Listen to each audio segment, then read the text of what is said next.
Welcome back, Kansas City Lacrosse fans. We are back at UMKC Durwood Stadium after a 2-year hiatus due to COVID-19. And I just got to say, first off, it's so nice to be back here tonight, huh? Absolutely. Beautiful night. Couldn't ask for better weather for lacrosse and a great playing surface and stadium. Yeah. In a lot of ways, this game, this weekend kind of feels the same, you know. We still have East, like perennial powers such as East, Rockers, Pembroke, but Southwest making their first appearance since their program started in 2019. Yeah. It's going to be interesting to see Shawnee Mission East, being in that 4 seed. I know they're comfortable being in that 1 or 2 spot, so they're playing from a little different position tonight. Absolutely. Great opportunity for Southwest to establish themselves and get a big win here. First game of the week. Yeah. And we've seen, over the years, this tournament's produced some amazing games.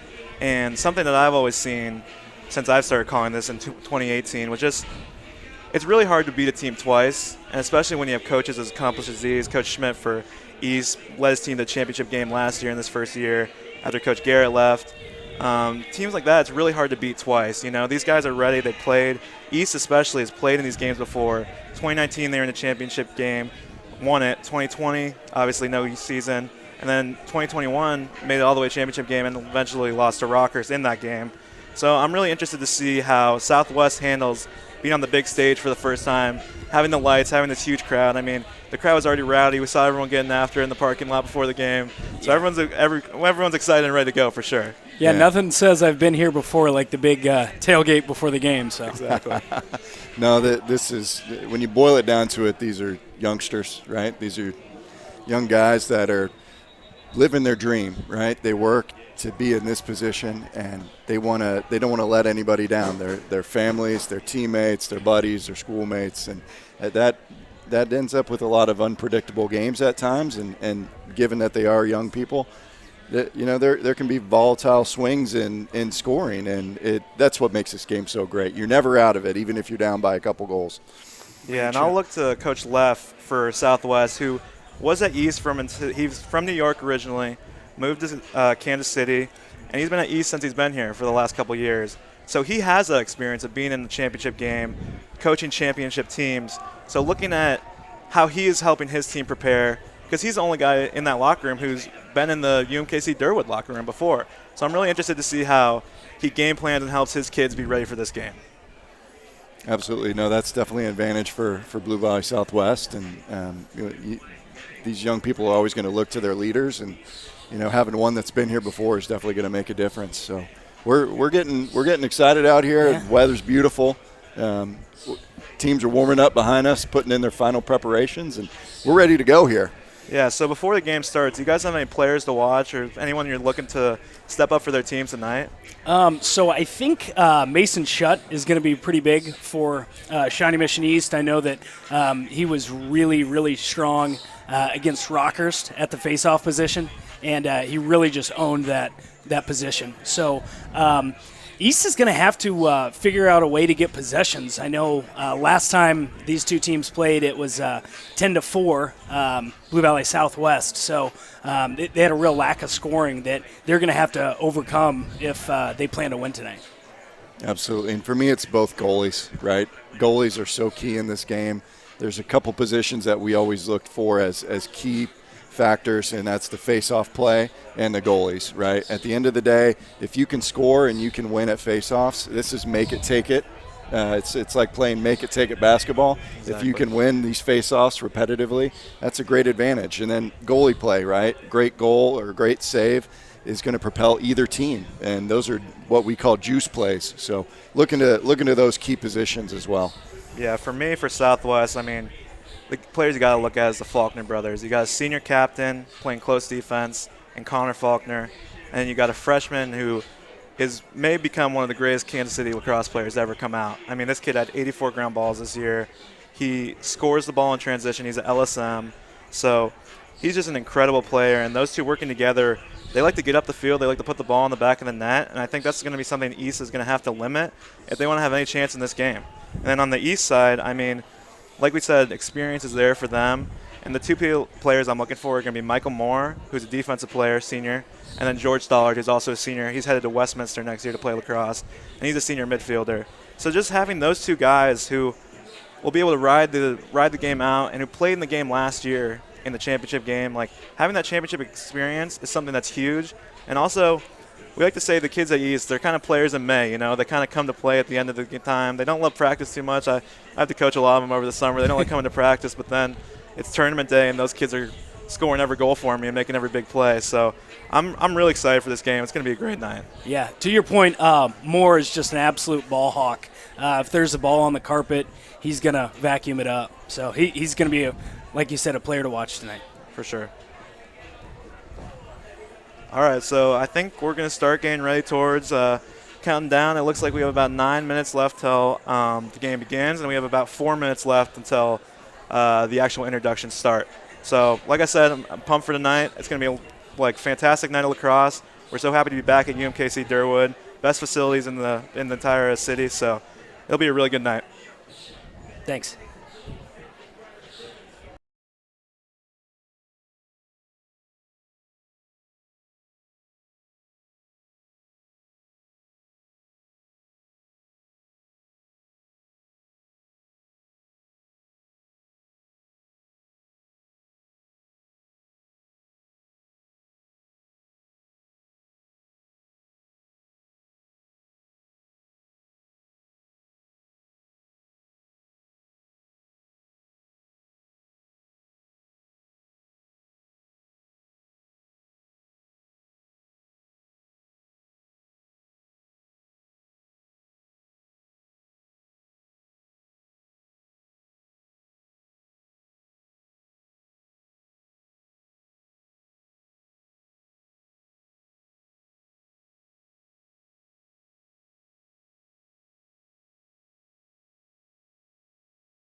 Welcome back, LAKC fans. We're about to get started here tonight in this battle between the Blue Valley Southwest Timberwolves and the Shawnee Mission East Lancers.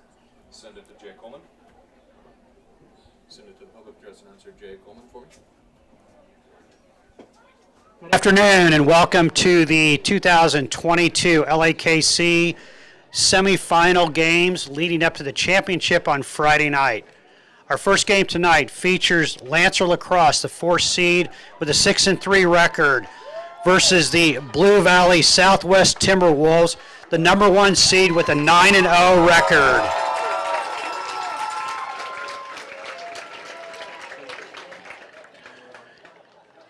We'll announce the Lancer players first, starting with the non-starters. Number 5, Alden Brieford. Number 6, Cole Jackson. Number 8, Michael Scott. Number 10, Blake Sowden. Number 11, Barrett McKee. Number 12, J.C. Weeks. Number 14, Grayson Kerwin. Number 16, Breck McGuire. Number 17, Mason Shute. Number 18, Patrick Flint. Number 19, Bo Morrissey. Number 20, Porter Canold. Number 22, Hope Saylor. Number 23, Aiden Bouye. Number 24, Christian Gooley. Number 26, Lucas Mercer. Number 27, Peter Steckschulte. Number 28, Hayden Fowley. Number 29, Jensen Schur. Number 30, Jay Canova. Number 31, Jack Kessler. Number 33, Sam Stryler. Number 36, Luke Hernick. Number 38, Luke Beal. Number 42, Charlie Zwillenberg. Number 44, Spencer Newton. Number 48, Henry Mutin. Number 64, Mitch Waldo. Number 65, Jaden Glover. And now for the Lancer starters. Number 1, Drew Trotter. Number 2, Bo Kimmel. Number 3, Will Fagans. Number 4, George Stallard. Number 9, Max Hosberland. Number 15, Blake Hansen. Number 21, Travis Wong. Number 32, Nick Miller. Number 34, Michael Moore. And number 40, Mason Sunderman. The coaches for the Lancers, assistant coach Michael Bohm, Peter Heffron, Will Coast, Darby Waldridge, and head coach Patrick Schmidt. And now for the number one seed, Blue Valley Southwest Timberwolves.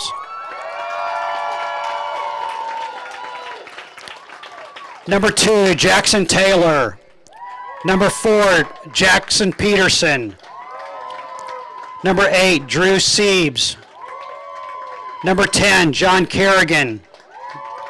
Number 11, Calvin Skolin. Number 12, Caleb Fontura.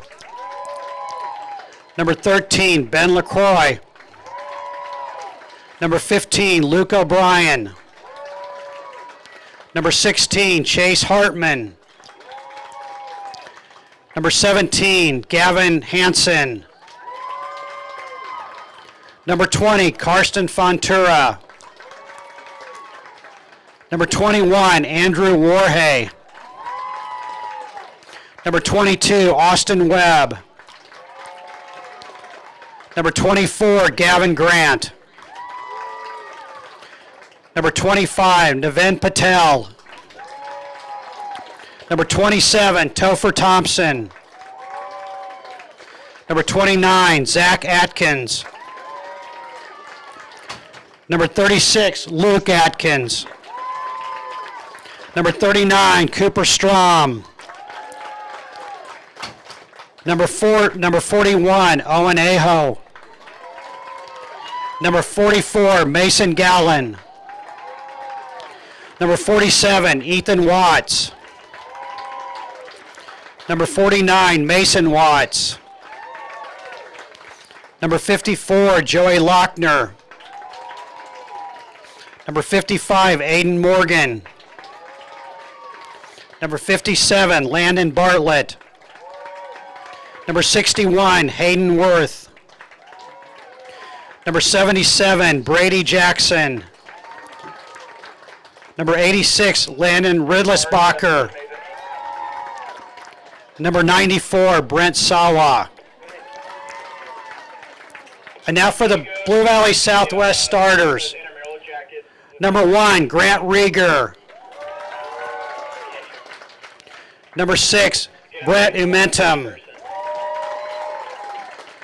Number 62, Daniel Bashir. Number 14, Dylan Peterson. Number 35, Emin Templer. Number 42, Luke Faulkner. Number 45, Nolan Drimmel. Number 62, Connor Faulkner. Number 68, Brent Gillis. Number 76, Dylan Blee. The coaches for Blue Valley Southwest, Dan Leff, Steve Freemanis, Blake Martin, Eric Gillis, Joe Blee, and head coach Ken Peterson.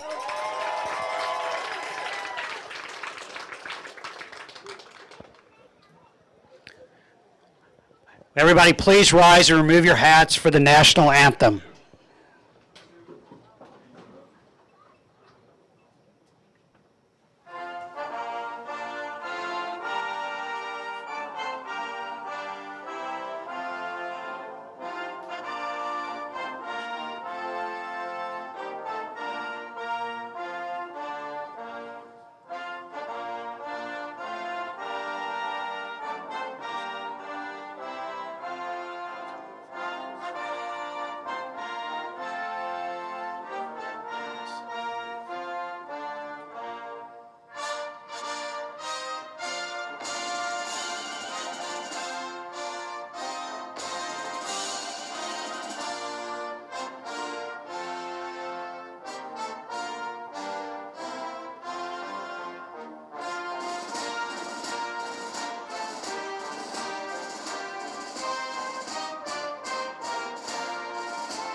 Thank you.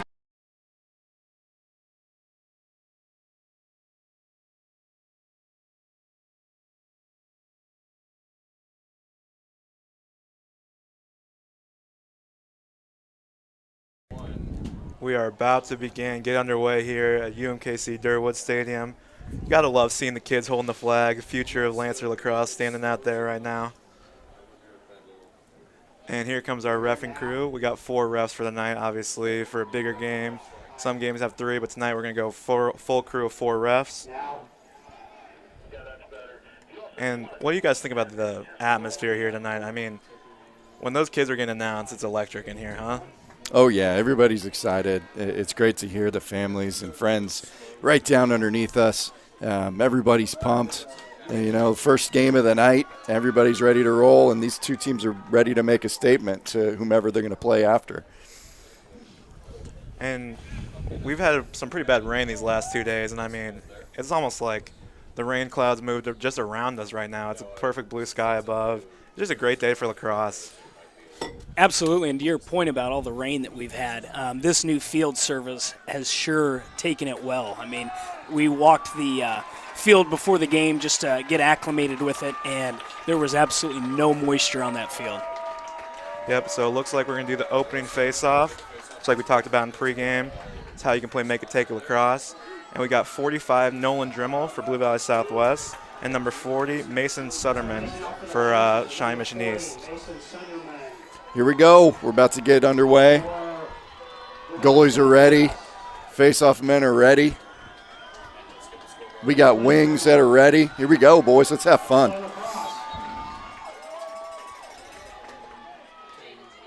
And Southwest comes away with the opening face-off.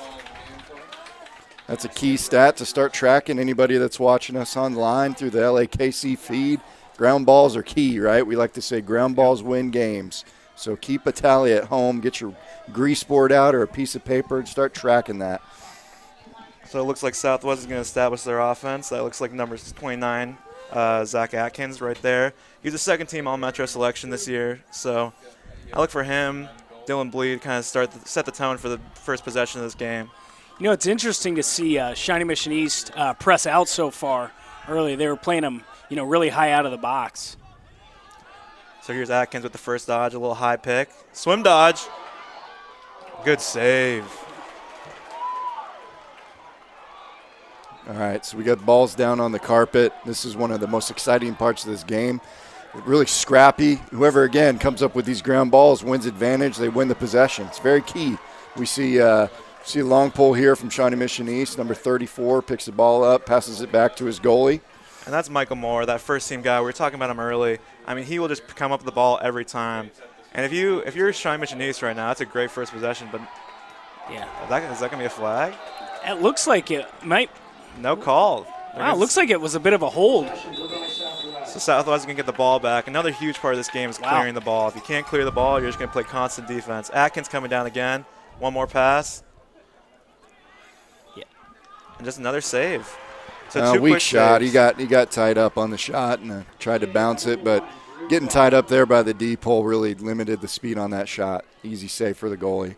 Let's see if East can clear this ball. Looks like they do pretty easily. A little bit of resistance from the ride on Blue Valley Southwest. This will be the first time that we've seen East offense. Hopefully they can settle it a little bit and see something. And here comes the top dodge in a 1-4-1 set. Big pop.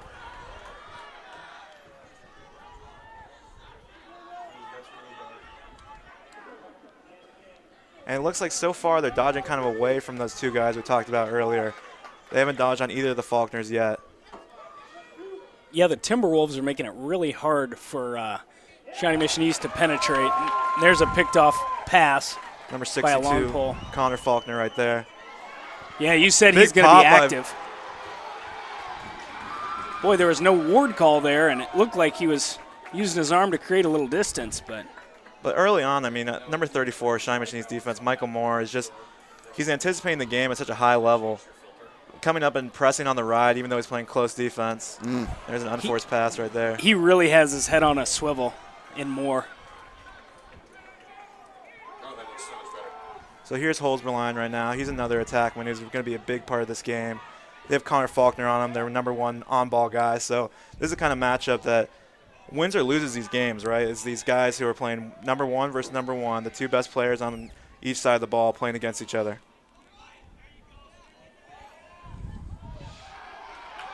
Good no call there. He just tripped. Boy, Nice these defensive midfield. Yeah, these officials are letting him play. I love to see that. You know, as they like to talk about, goes for the interception, loses it, Holzberline push in. It looks like he has top side. Going to pass it off to Stollard. Quick double. Oh, And there's the first goal. George Stollard, senior midfield. finds rope for the Lancers. And you see, that's what kind of happens when you get in these situations where you're playing almost a little too aggressive, where it's like you go for that interception, and even though Connor Faulkner recovered on that play, you know, you see him the first time, he gets the interception, pushes it upfield. The second time, he goes for the interception, and the defense kind of gets sucked out, and you see George capitalize and score a goal there. So this is kind of like what we talked about in pregame to Southwest, is they're going to go for the big play. So if East can kind of weather the storm of those big plays and capitalize on Southwest mistakes, we're going to be in for a very big game. Well said, Jack. I think Shawnee Mission East was really rewarded there with their patience and value in that possession. And there's Luke Faulkner just getting a gritty ground ball right there. That's going to be a trip. No call there, too. Let them play. Let the boys play. Well, they like to say, I talked to the refs, I mean, before the game they said, in this championship weekend, they like to let the boys play, and they like to call it a little less, or let them play a little more physical, just because these are the best teams. They know what they're in for, and so let them play. This is a great crew that they're running tonight, too. Nice recovery by Shawnee Mission East. Ground ball picked up by East. Ooh. See if they can clear. Big pop.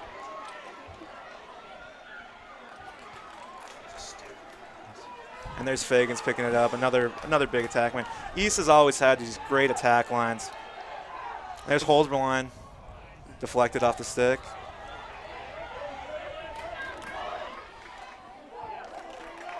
Holzberline sneaks out. Wow. The ball snuck out of Bashir's stick, and Holzberline was in the right place at the right time and goes in front of the ball and scores. That was easily the easiest goal that young man has ever scored. Yeah. He picked the ball out of midair, and goalie didn't even see that he picked it up. Had the entire 3/4 of that net open. That's a slam dunk. Yeah, and pardon me, that was actually number 3, Will Fagans, on that one. That quick play, it's hard to see the numbers, you know? That was.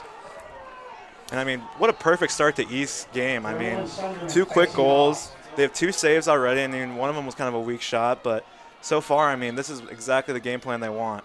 Yeah, so we're even at the face-off X thus far, 1-1. We'll see who picks this one up. And I'm going to watch Luke Faulkner press this ball hard. Smart play to go back to the goalie there. He was starting to run out of real estate, and to use that goalie as an outlet. It's a heads-up lacrosse play. Good box out. And here's Luke Faulkner, first chance with his ball for him. He scores a lot of goals. And there's an one! Freshman Luke Faulkner, first team All-Metro selection, Luke Faulkner, the deep hole. And I mean, this kid has 14 goals on the season already. Yeah, that's a young man that's not afraid to score, right? We like to tell young players to dodge to the goal to score with that intent, and good things will happen. And, I mean, frankly, he just out-muscled 2 guys from East and put a nicely placed bounce shot in the back of the goal. I mean, that is a juice play, Hunter, if I've ever seen one. Absolutely. He is an extremely athletic freshman. I don't think I've seen a freshman that athletic since Wheaton Jacoboys. Yeah, that's a good point. Yeah, I place him in that category with, like, Wheaton. Tommy Eccles is another one. He's playing football at Vanderbilt. Absolutely. That's the kind of player you're looking at right here. I mean, he's just going to be a monster, especially if Southwest stays as good as they have been. He's going to be in these games for the next 4 years. And, I mean, probably looking at if you're the number 1 seed, you're hoping to get multiple championships as him at your center. What a save. Very strong save. That's a nice one-on-one save by Peterson. And look at Peterson, too, just calling out, telling his defense to settle into this game. I mean, he's a senior goalie. He's an absolutely awesome kid. I coach him in the summers, and he's going to be a big part of the Southwest Championship aspirations, I would say. Yeah, and that was our first save of the night, right? We've had a number of shots on goal, and that was the first. There's a second. Great save. He's a junior, actually. That was a nice off-placed hip offside shot, and Peterson just cranked his stick around and caught it. Great ground ball. Another save. Another save. So after 2 early goals, it looks like Pearson's really settled in. And look how he sets up the clear. I mean, that's just a junior goalie who's had a lot of experience, played every game this year. Oh, and then we throw the ball away. Yep. Turnover, ball goes back to the Lancers. That's probably frustrating for that goalie to have such a great outlet pass and that player to just throw it directly out of bounds. Exactly. What a check. And another turnover.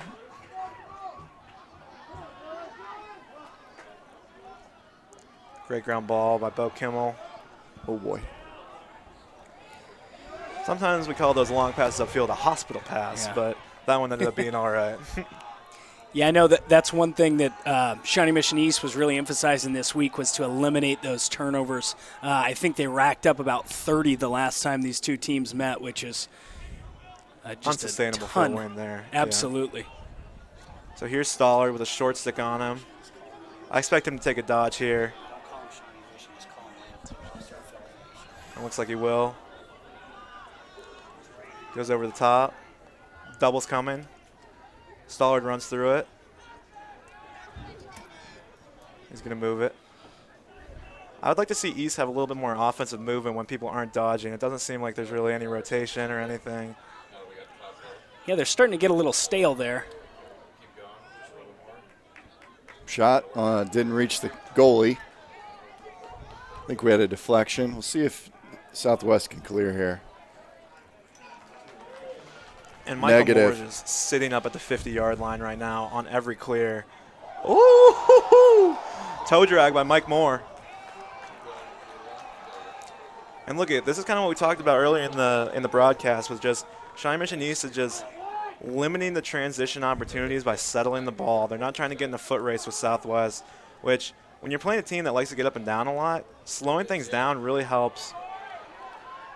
Another save by Dylan Peterson. Slowing things down really helps kind of demoralize the defense because all they want to do is push up the field. There's Holzberline again. Hazy, as his teammates affectionately refer to him as.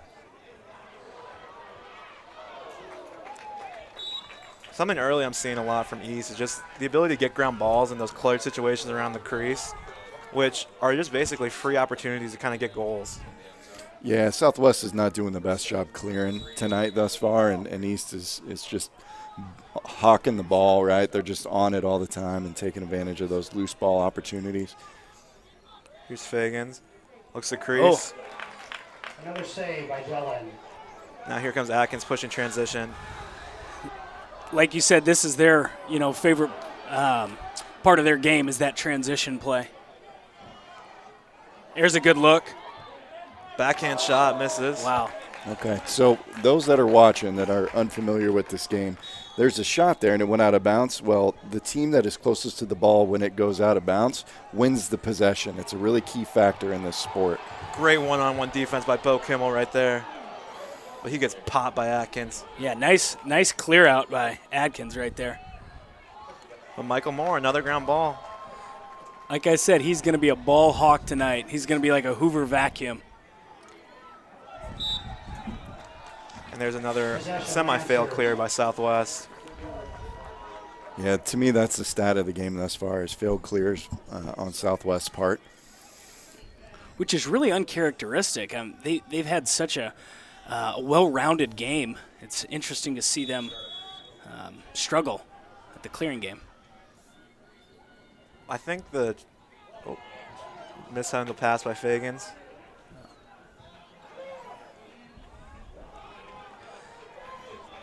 Nice play.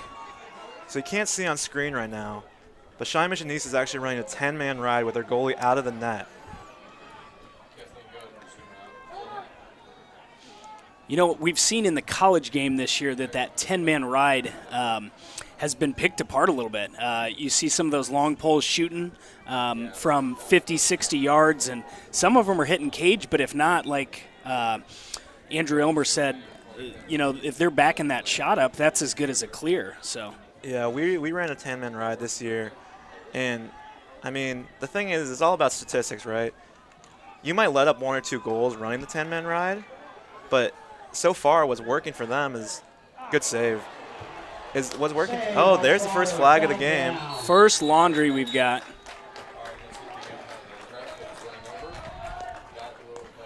So with a 10-man, it's like you may get 1 or 2 goals scored on you. But if you have 5 extra possessions off of turnovers, I mean, that's something these coaches are weighing, and they know how much Southwest likes to push the ball.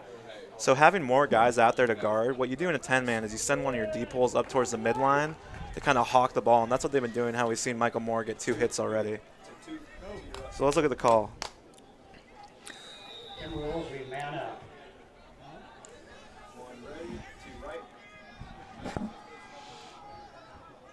So here's the first opportunity to see Southwest man up.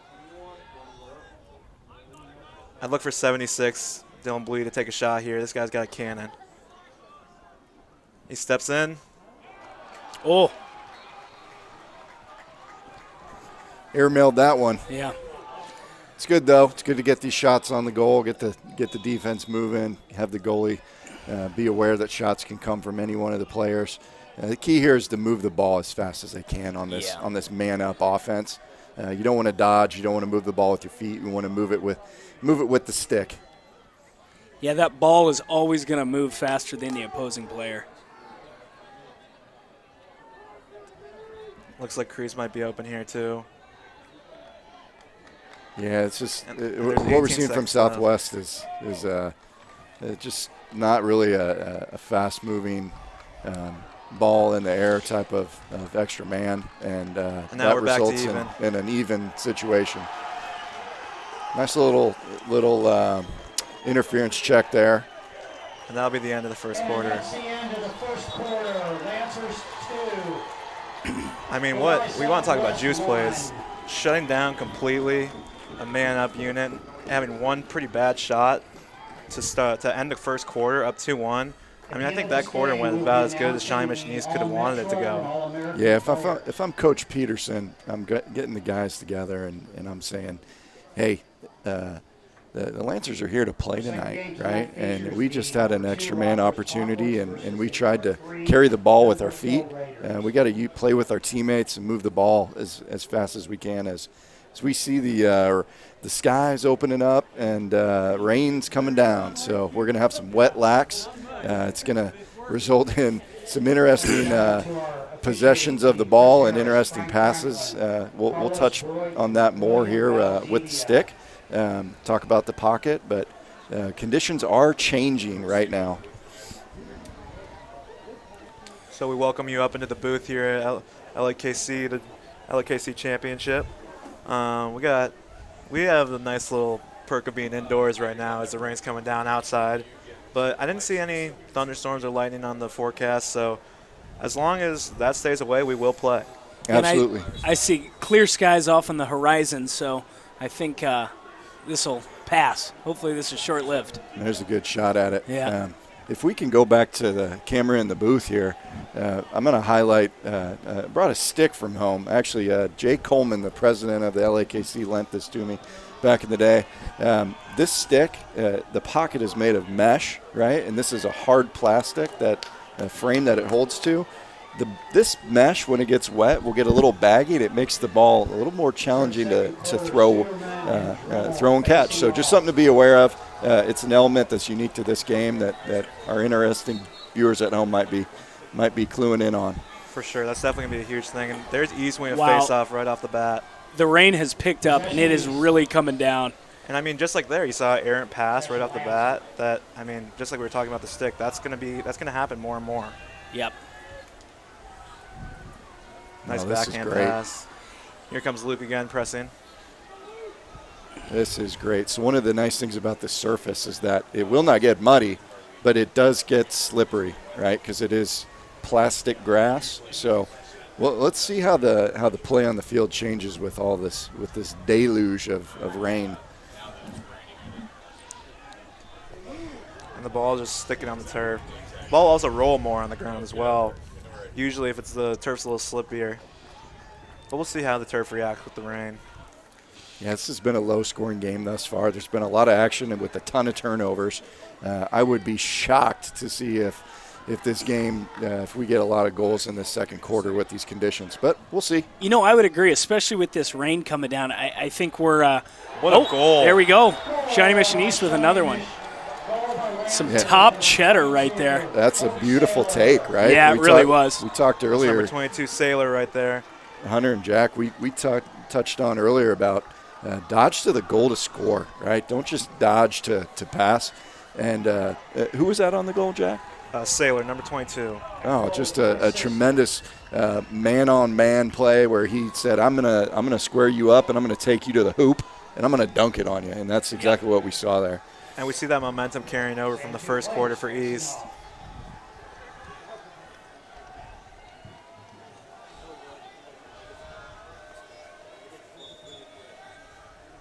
And there's another face-off win for Shawnee Mission East. Lancers. Great ride, though. Oh, lost his stick there. Little yard sale. Possession Lancers. I didn't see the call, but It's going to go Shawnee Mission East way.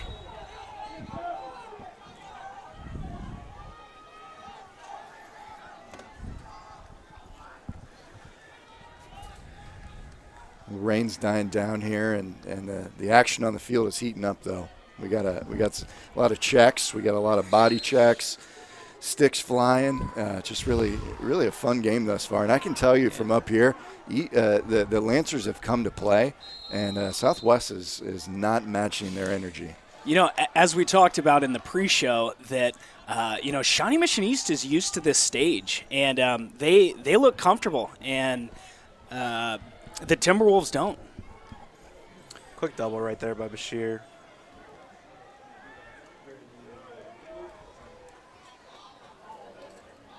Love that, swarming the ball. Yep. He was getting triple teamed, and he really needed to get rid of that. Timeout, That was actually a great timeout. Great timeout. Great call. And a quick adjustment I see already from Southwest is, I mean, they kind of know the guys who are going to go at the goal. And so on that play, Holzmerline was coming up from the side, and he had a quick double right off the wing. Just because they're not as afraid of the shooters as I think they are of the people with the ball in their stick right away. So that's a quick adjustment that I saw from Southwest that we'll see if it makes a difference. I mean, swarming the ball like that is going to be huge for them coming up because so far we've seen just mostly individual one-on-one goals. We haven't seen the crease game fed or that one more pass to shooters. They haven't had to do it yet. But if East is going to keep attacking with those ones, having a quick double or even that triple team like that is really going to get the ball out and up in transition even faster. Good points, Jack. And if you look at Southwest right now, this is a team that has a lot of ex-players who are on the staff now. I mean, Blake Martin's a kid who actually played for Blue Valley West up until Southwest became a program, and then he graduated. But he's played with these guys. He played on a team with Mason Peterson, who you also see on the bench, who's head coach Ken Peterson's son and Dylan Peterson's brother. And those guys all played together since they were in 4th grade. And so kind of seeing the Southwest team where you start to see why they're in the position they're in, even being a new program, is these kids have played together for, I mean, like 10 years now. So it looks like Southwest may be setting up in a zone, a 3-3 zone possibility. Yeah. Just to throw a different look off the timeout. This is a common thing for teams to do in lacrosse. Off the timeout, it's characteristic of throwing a zone or something, just to kind of mess with the offense. And if you're East, you just want to challenge us by kind of throwing the ball around to different parts of the defense where there's cracks, where there's kind of 2 different zones that are on top of each other, and you don't really know who should guard, and then you're going to have to hit shots. That's the way to cover a zone. Or that's the way to beat a zone, excuse me. George Stoller with a rip right there.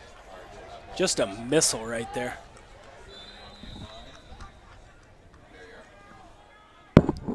Pushing from X is another way.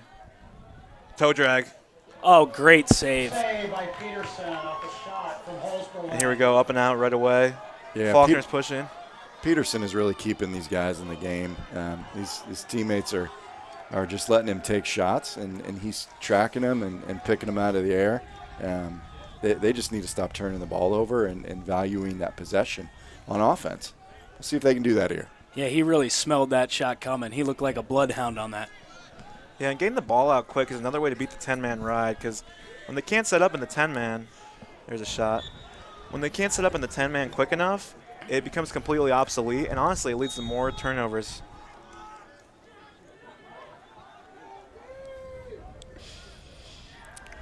Drop pass there.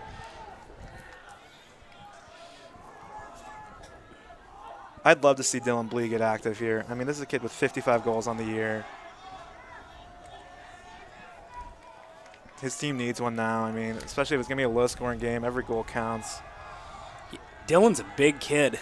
He's big, yeah. Out of Minnesota, I believe. I think so.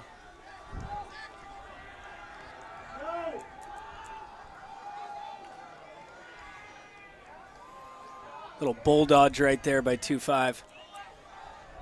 Here's Watts. Great check. And that's number 21, Travers Wong.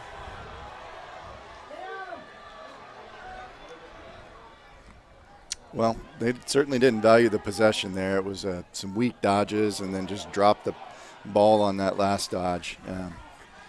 I'll tell you what, they're just playing a little tight, Southwest is. East is playing loose. They're playing like they are the number 4 seed with nothing to lose here. We'll see. There's definitely going to need to be some halftime adjustments for the What a guys in heads-up white. play by the goalie. He just picked off a pass by the Lancers. And he's here's really a 10-man ride again. He's really got his eye on the ball. So if they can push this, they have a 4-on-2 right now. And there's a goal right away. And right when we call this number, there's Blee right there taking a shot. Yep. Right in the 2-hole.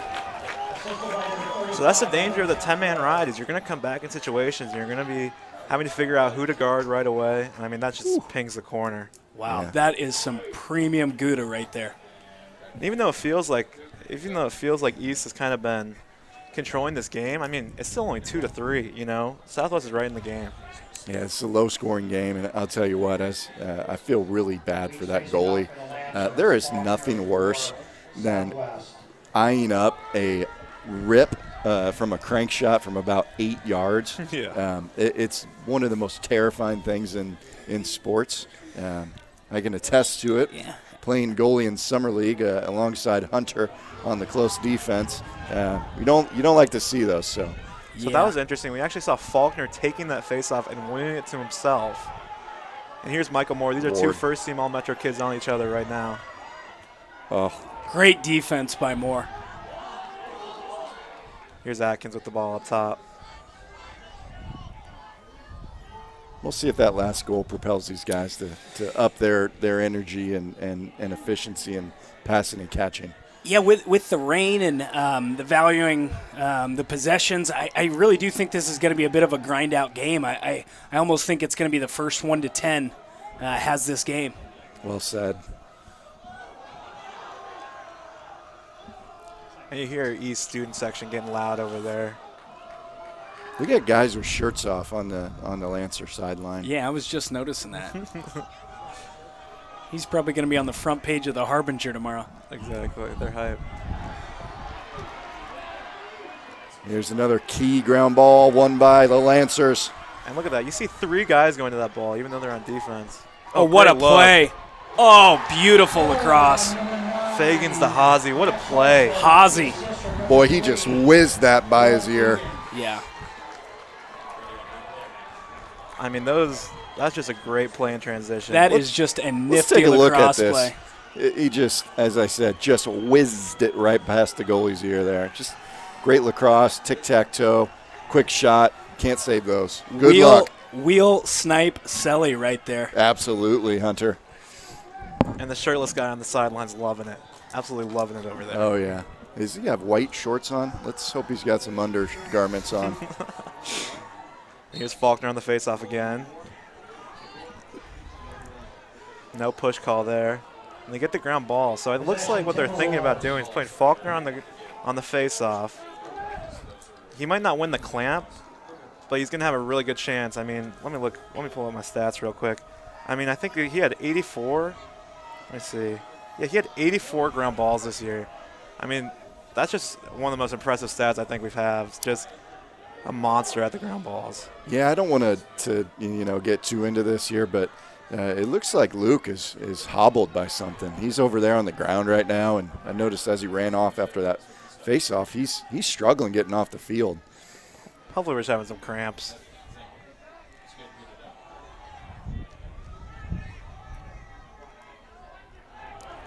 Oof, got to be able to handle these passes. Got to pass and catch. It's a very fundamental thing of this sport.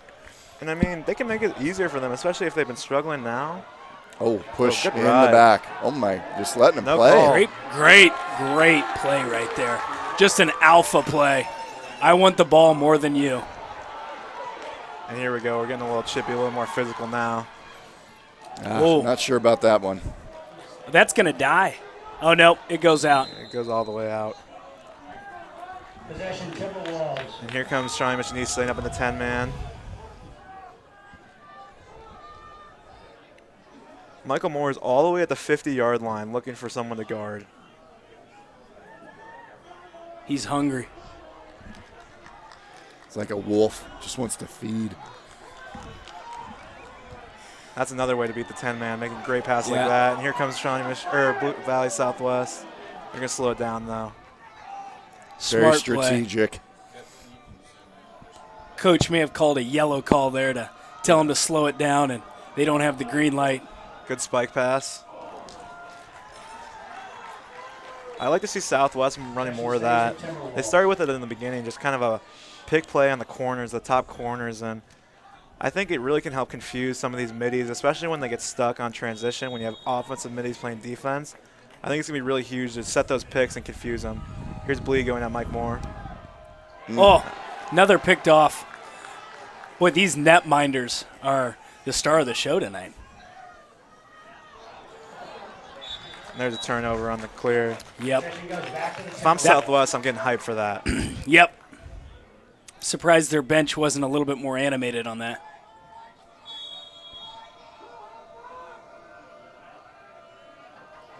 Here's Atkins going.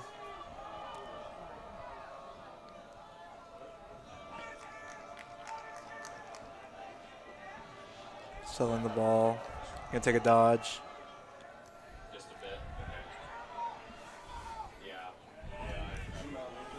And when Atkins is dodging, number 29, he's a kid who he has 16 goals this year, but he has 33 assists. So a lot of times he's gonna be looking for that pass off the play, and they can score a lot off of that. You'll hear that one more call that, that player that's looking for that assist is going to say one more, and that's one more pass for a goal. There's a shot that misses by. Ball stays with the Timberwolves.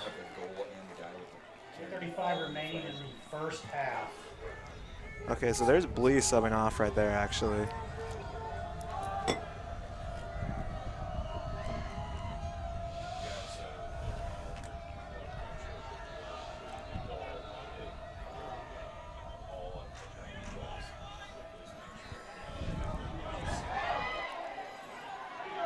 Good double. Yeah, one of the pillars of Shawnee Mission East team has always been great And defensive footwork. Nifty little kick there. That's going to be a moving screen. Yep. Yep. We got a moving pick. Yep. Oh, no delay of game. Goes to the Lancers. And early on, I think a player who we didn't talk about initially, but who's really been playing well is Bo Kimmel, number 2. I mean, he's a Shawnee Mission East defenseman, and I think he already has at least 3 ground balls, and that's a huge defensive play. Good look, might be getting an assist here too. Oh, what a save by Dylan Peterson.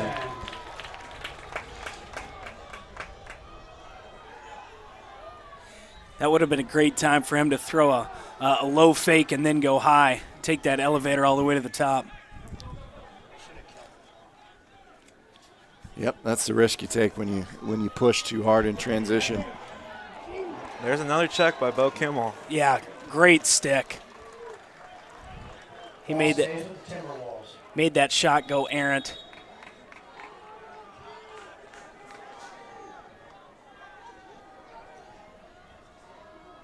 Oof, Oh. passing and catching, fellas. It's tough. And there we have an over and back turnover. If you're having trouble throwing and catching, it becomes increasingly difficult to win this game. Absolutely. Well And said. especially, I think Southwest can do some. Oh, here we go in front of the net. Oh! Fagans. Top Ricky. Some more high heat. I mean, these kids are just made for like these championship games. I mean, Shawnee Mission East attackmen have always just come to play in these games. I mean, whether it be Griffin Freeze, whether it be a Will Moore, whether it be this year, it's been Fagans and Hazy so far. I mean, these kids always come to play. And like we said, it comes off a Southwest turnover, and it's like, if I'm Southwest, I'm telling them shorten the passes. They're making these passes from the top of the box all the way to X. Run towards each other, make the pass a little closer, and then set up an offense and run some plays. I think that they're doing themselves no favors by just throwing those long passes in the rain and with like how they've been playing so far. Yeah, this is really simple, guys. This is energy sport. Energy feeds energy. We've got a jacked up bench on the Lancer side. We got guys with their shirts off. These guys are playing for each other. They're all pumped up. And then on the guys in the white, they're just standing over there like they're just woke up from a nap. Yeah, so here we go. We got 1 minute left. I'm sure East will hold this for the last shot. Under a minute. They're gonna This call is a a, timeout. this is an absolute Timex play right here. That coach is probably yelling Timex that, time is going to be valuable. There's 46 seconds left on the clock, and that time is going to be expiring. So be cognizant of, what that scoreboard says. You're going to see guys looking over their shoulder to see how much time's left. Yeah, so for here, I think they go back, maybe run a little bit of two-man game at X, run Fagans and Hosmerline together. I would run something like that, maybe get Stalwart involved. Here's Southwest. Hold them here, try and maybe get a transition goal, but the biggest thing I think is just hold them steady, try and make it a 3-goal game going into half. I mean, you can get 3 goals easy right off the bat.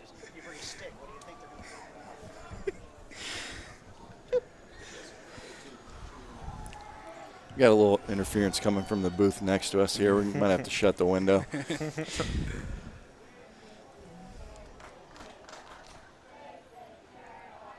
Yeah, gents, this has been a fun first half. We've had a deluge of rain. We've had a bunch of scoring, some hits, ton of turnovers. Not surprised at all. This is 5-2 for the Lancers. And I wouldn't be surprised if they knotted one more here to make it 6-2 going into half. Southwest has definitely need to adjust their attitude and bring some more in the second half. Yeah, I expect to see a go-to to Hazy right here. And here's the zone Number again. 9. They're going to have to keep the rock hot if they want to penetrate this zone. Keeping that rock hot is key, isn't it, Coach? Oh, yeah.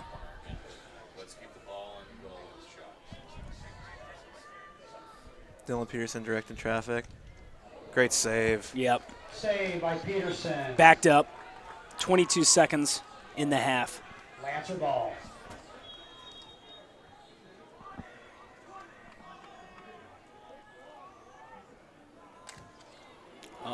Good Delivers stick. a warm burner a little wide.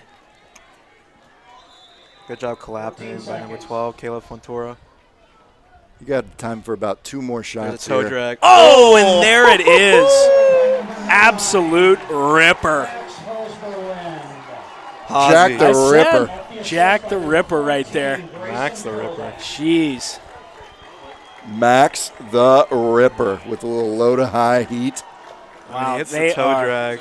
They are that bench is animated. These boys are That Lancer feasting. bench I is mean, this is animated. a 4 seed coming in. They got beat 10-4 last time. They're already at 6. And they're holding Southwest at 2 right now, kind of stopping everything. Wow. That sideline looks like a beach party at the Sigma Chi house up at KU. So it looks like the Southwest made a little bit of a transition. I don't know if they're going to keep this in the second half. They have Luke Faulkner actually playing close defense right now. And with the last 2 seconds taken off the clock, they get a 1 more face-off. Yeah, that'll do it. Wow, that black and Columbia blue is just electric. The Timberwolves sideline is just dejected. They've all got their heads hung, and guys, this is a 4-goal game, and there's a whole lot of lacrosse left to play. Yeah. East is, celebrating, and they're really in this. If I'm Southwest, though, I'm going in. There are positives. I mean, they're playing pretty turnover-prone lacrosse right now. If they limit some of those, I mean, I think it's – how many goals does East have off turnovers? 3? Maybe 4? 3, 4. At least? Yep. So if you're limiting those turnovers and just kind of keeping possession a little bit more and even forcing some more turnovers of your own, kind of being able to settle into defense instead of playing transition defense, I think this can easily turn around. I mean, 4 goals is nothing in lacrosse. We've seen games where you can score four goals in 5 minutes. I mean, it's pretty easy to score, especially if they change up things up on the face-off X. I think this can easily become a closer game.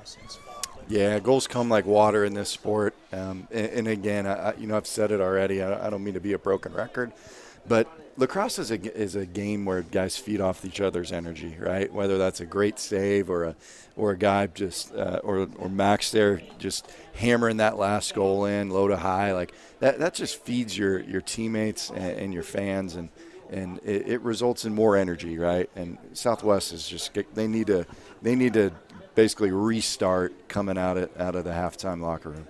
Yeah. So as a coach, what do you think your adjustment would be?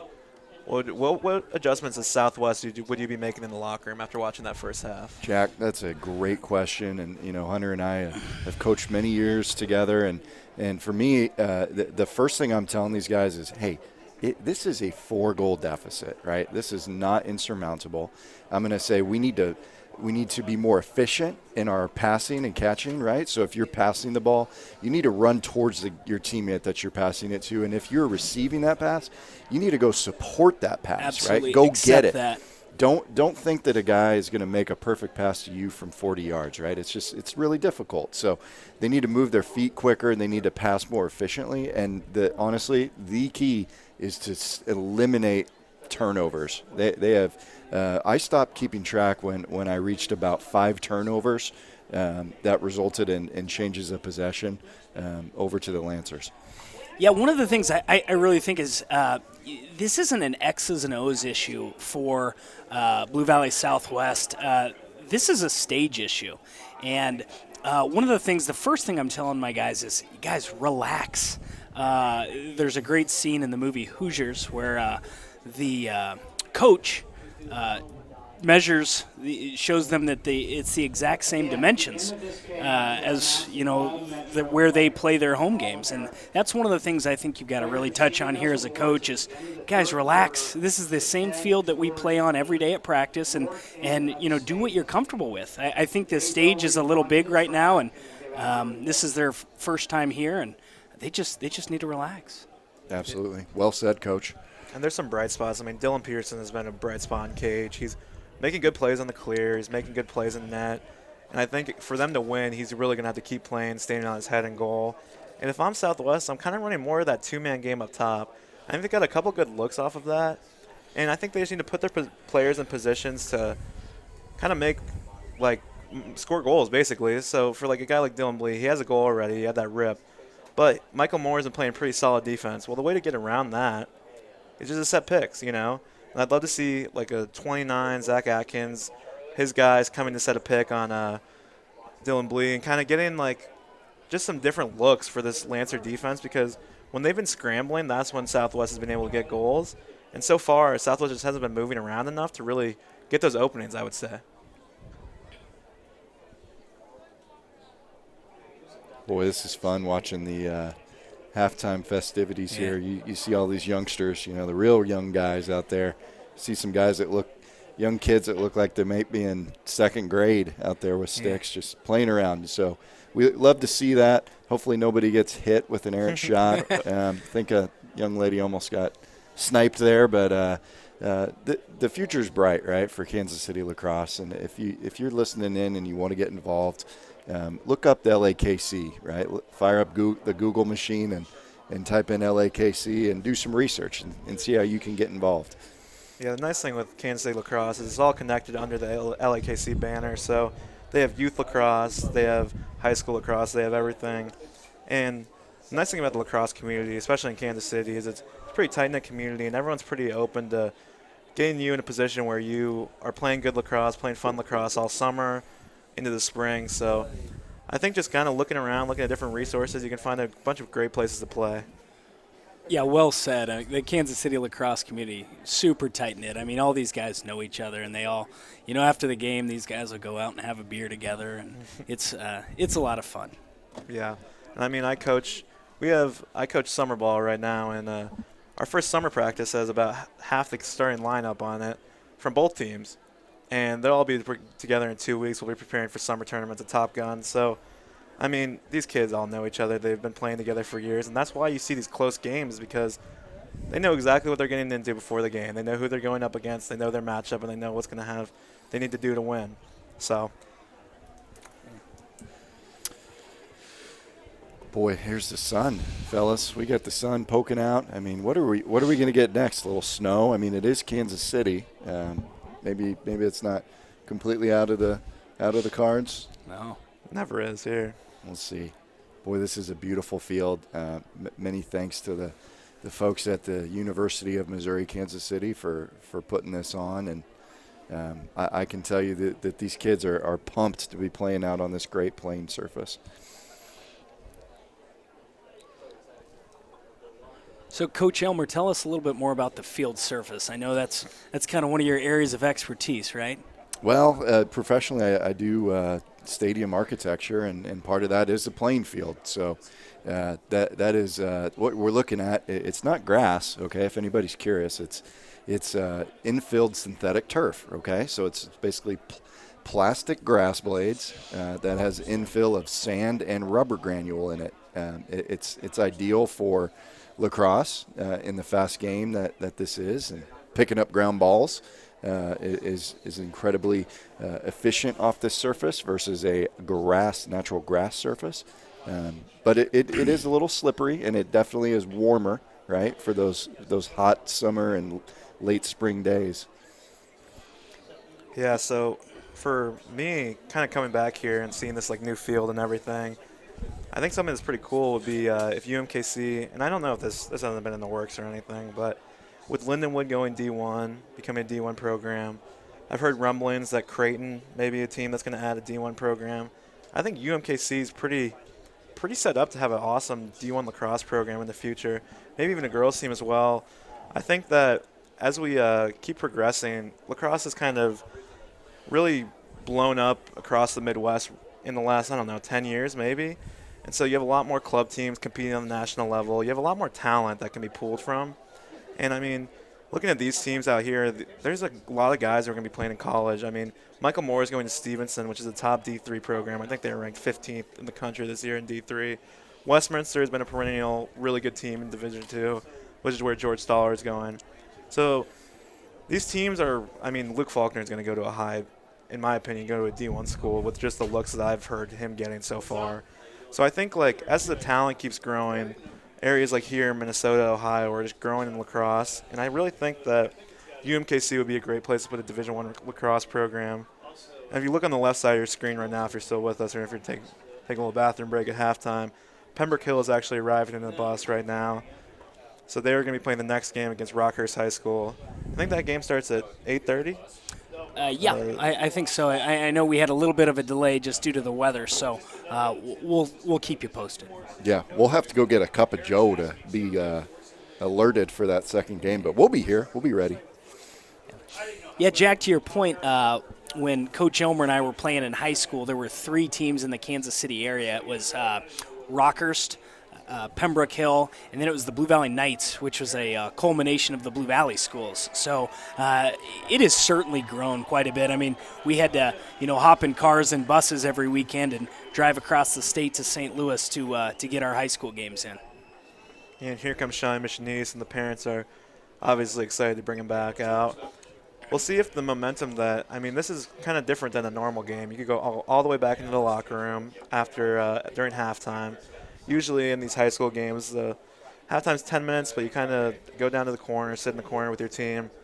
I'll be interested to see if the momentum can even increase maybe for Shawnee Mission East, or if it's going to slow down a little bit. Southwest also has a chance to kind of get back in their locker room, take a deep breath, and settle in and start playing again. Absolutely. I can speak from experience on this one that East has every advantage coming out with this lead and the energy, and West and Southwest is definitely going to have to, change the energy that they're bringing. But I'll tell you what, East can't come out thinking they're just going to cakewalk through the rest of this game. They better bring the same energy. If I'm coach, that's what I'm telling them. But we'll see here really shortly. We've got 1:48 to go before the opening phase of the second. Or of the third quarter, so we're ready. We're up here in the booth, geared up, looking around. I thought we were going to have a hot dog delivered, but it hasn't made its way up here yet. But we're ready. Yes. We're here for you. Southwest is the regular season champs. They need to remember that. They're 9-0. They've already beat this team once, and they just kind of need to get their swagger back. This is a team that I've seen before. My brother, if you didn't know, plays right now for Blue Valley West High School, who was nowhere near the playoffs, but they did play against Southwest late in the year, and he just said I obviously consulted with him to make sure I kind of knew what was going on with some of these teams I didn't get the chance to see this year, being out of college. But he just told me Southwest had a swagger to them. They were physical. They were dominant on the point of attack. Just kind of every single ground ball they were going, like getting the ball, picking it up, playing extremely physical lacrosse. I'd like to see them get back to that. I don't know if you guys would agree, but so far I've seen that they look almost bigger on the field. Like some of their midfield lines just looks kind of more physically dominant. I'd like to see them kind of show that a little bit more, play physical. I know Southwest has a lot of guys who are two-sport athletes, play football. Brent Gillis, a defensive player for them, is an amazing football player at Southwest. Guys like that I would like to see just get a little more involved, start physically dominating the ball, and making them a little more scared to run into the crease. Yeah, Shawnee Mission East is going to have to keep that energy up. They have done a fantastic job generating goals, which they were unable to do last time they played. they've already got 2 more goals by halftime than they had their entire last game. For Blue Valley Southwest, I mean, they're going to have to eliminate turnovers, because if they don't eliminate their turnovers, they're not moving on to the next round. Nope. And here we go. Opening faceoff's going to start. Yep, and there's a switch up right there. Luke Faulkner back at the X. I think that adjustment comes because Shiny Machiniste was definitely had the lion's share of the opening half's possessions off the face-off. So Luke Faulkner is going to try and get these ground balls off the turf. So Sunderman for Shiny Machiniste is a professional fisherman, I guess, or I think he's sponsored by Garmin, and I know he's headed to the University of Arkansas next year to be on their fishing team. That's awesome. That's incredible. That's a good gig. That's the stat of the night. There's another face-off win for Sunderman right there. Oh, the errant pass. Here we go. Mishandled delivery. That's a brutal start, right? Yep. We talked about energy, and that's a great way to kill it. You win the opening face, and then you throw the ball away. Back in the 10-man. So if I'm this attackman, you can't quite see it, but if I'm this attackman in the back right of the screen, I would get away from the goalie and make it a little harder for him to cover you. I agree. Great observation, Jack. Standing on the crease does nothing to help your team. Makes the goalie's job in riding much easier. That's going to be a tip pass. Oh, brother. Oh, thankfully it wasn't a turnover. Yeah, it was just another play by Bo Kimmel, just making a great play.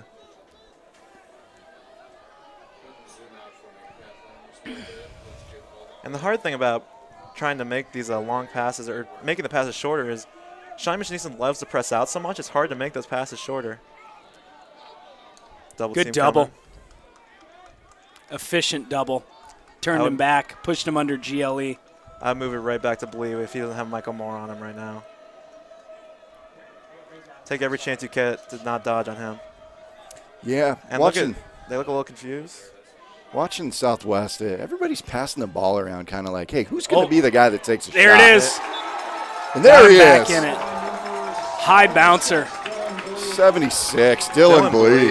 Right there. See, that's what happens when you get those switches. It's a great double, but then you have that switch play. Boy, look at this. Nice little find on the crease. Perfect placement. Bounces it, and it just jumps up there and just tickles the nylon a little bit. A little tickle action, a little flex after that. That counts. That counts. I love it. Yeah, and Ethan Watts right there makes that pass. And he's been a guy who's been, we haven't talked about too much so far, but he's a guy who plays offensive and defensive midi. He plays in summer for me. And that kid just runs up and down the field, and he never gets tired. So as the second half progresses and guys get a little gas, I really look to him to kind of be an initiator on both sides of the ball.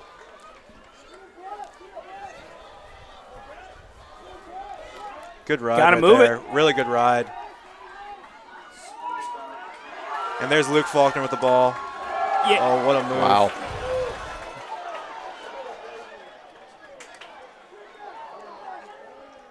Settle it.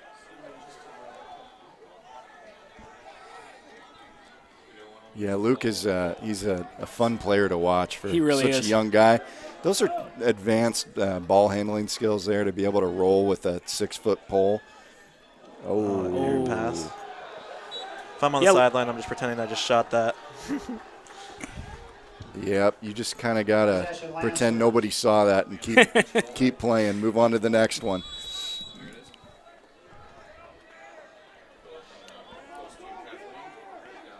Great work by our camera crew. I'll tell you what, we've got a top-notch camera crew on this one tonight. Had a great look at that clear. What a save! Oh, wow. Rejected on the doorstep. Looked like Judge Smales from Caddyshack. Look at Stoller, though. What a play. He was on the doorstep, and he said, "You will have nothing, and you will like it." And there it is. I like to see – that's what the kind of thing Southwest needs to do is when these shooters are in the middle of the field, knock into the turf. Oh, brother. Coach Anderson's dropping the Caddyshack references. We got up and down action on this field. This is top-tier KC lacrosse action. It really is. What a night.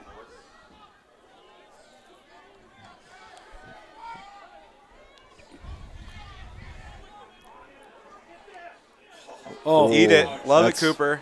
He took that one. Stay on the field, baby. That's going to leave a mark. Yep. Yeah, he's going to have a lot of purple and brown and black on his leg tomorrow after that one. And the goalie's saying, love it, thank you. Yes. Is that yes. from the ball, Hunter? Yeah. Could you explain that? Absolutely. So when they take those shots in the thigh, it actually, I know from experience, but there won't be any color where the ball hit, but everywhere around there's a spiral of color. Wow. Yeah. Yeah, I'll definitely. That's why I played offense, buddy. Didn't want to take any of those shots. And here's a replay from that shot. Oh, Bing, looks right like he in the ate back. it in the neck. Yeah. Showing guts, though. Stayed on the possession. They ended up getting a turnover on that play. It's like band of brothers out there just taking grenades in the trenches for your teammates. Yeah.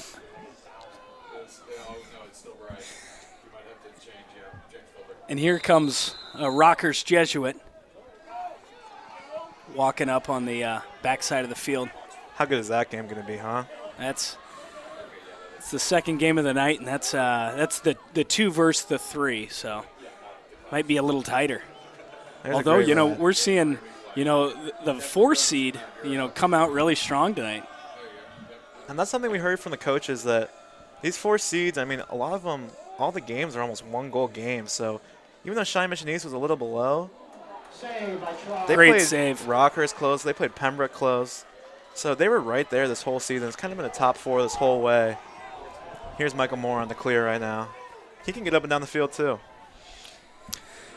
Yeah, Trotter is standing on his head tonight. He is.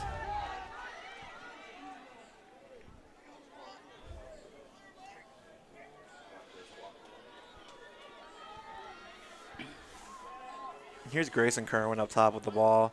We've seen a lot more of him with the ball on his stick in the second half already. He goes into almost an invert. He gets in front. No call. That was great that he got rid of that ball right there and was able to keep this possession alive. Look how far out Southwest is pressing on defense. Yeah, they're going to get tired. Nice dodge. You just got to run through that stick. Oh. Good save. Great save. He should get the chase. Yep. Yeah, when the ball went out, Southwest was closer. Heads Just up by play by Luke. the hair on his chinny chin. And there's Mike all the way up there again. Oh, Oh, communication. looking. It's hard in relationships, even harder in lacrosse.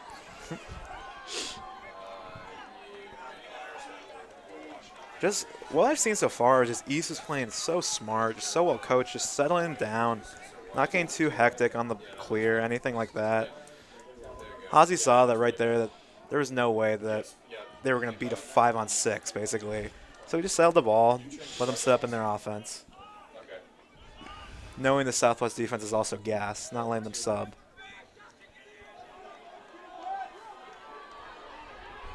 Good short stick defense right there.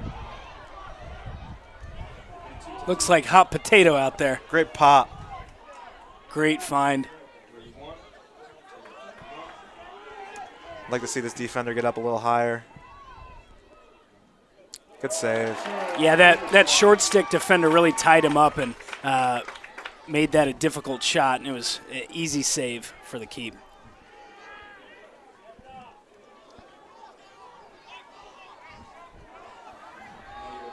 Let's see if Peterson runs this over the midline. He'll do it. He's comfortable with it. He's comfortable with the ball on his stick.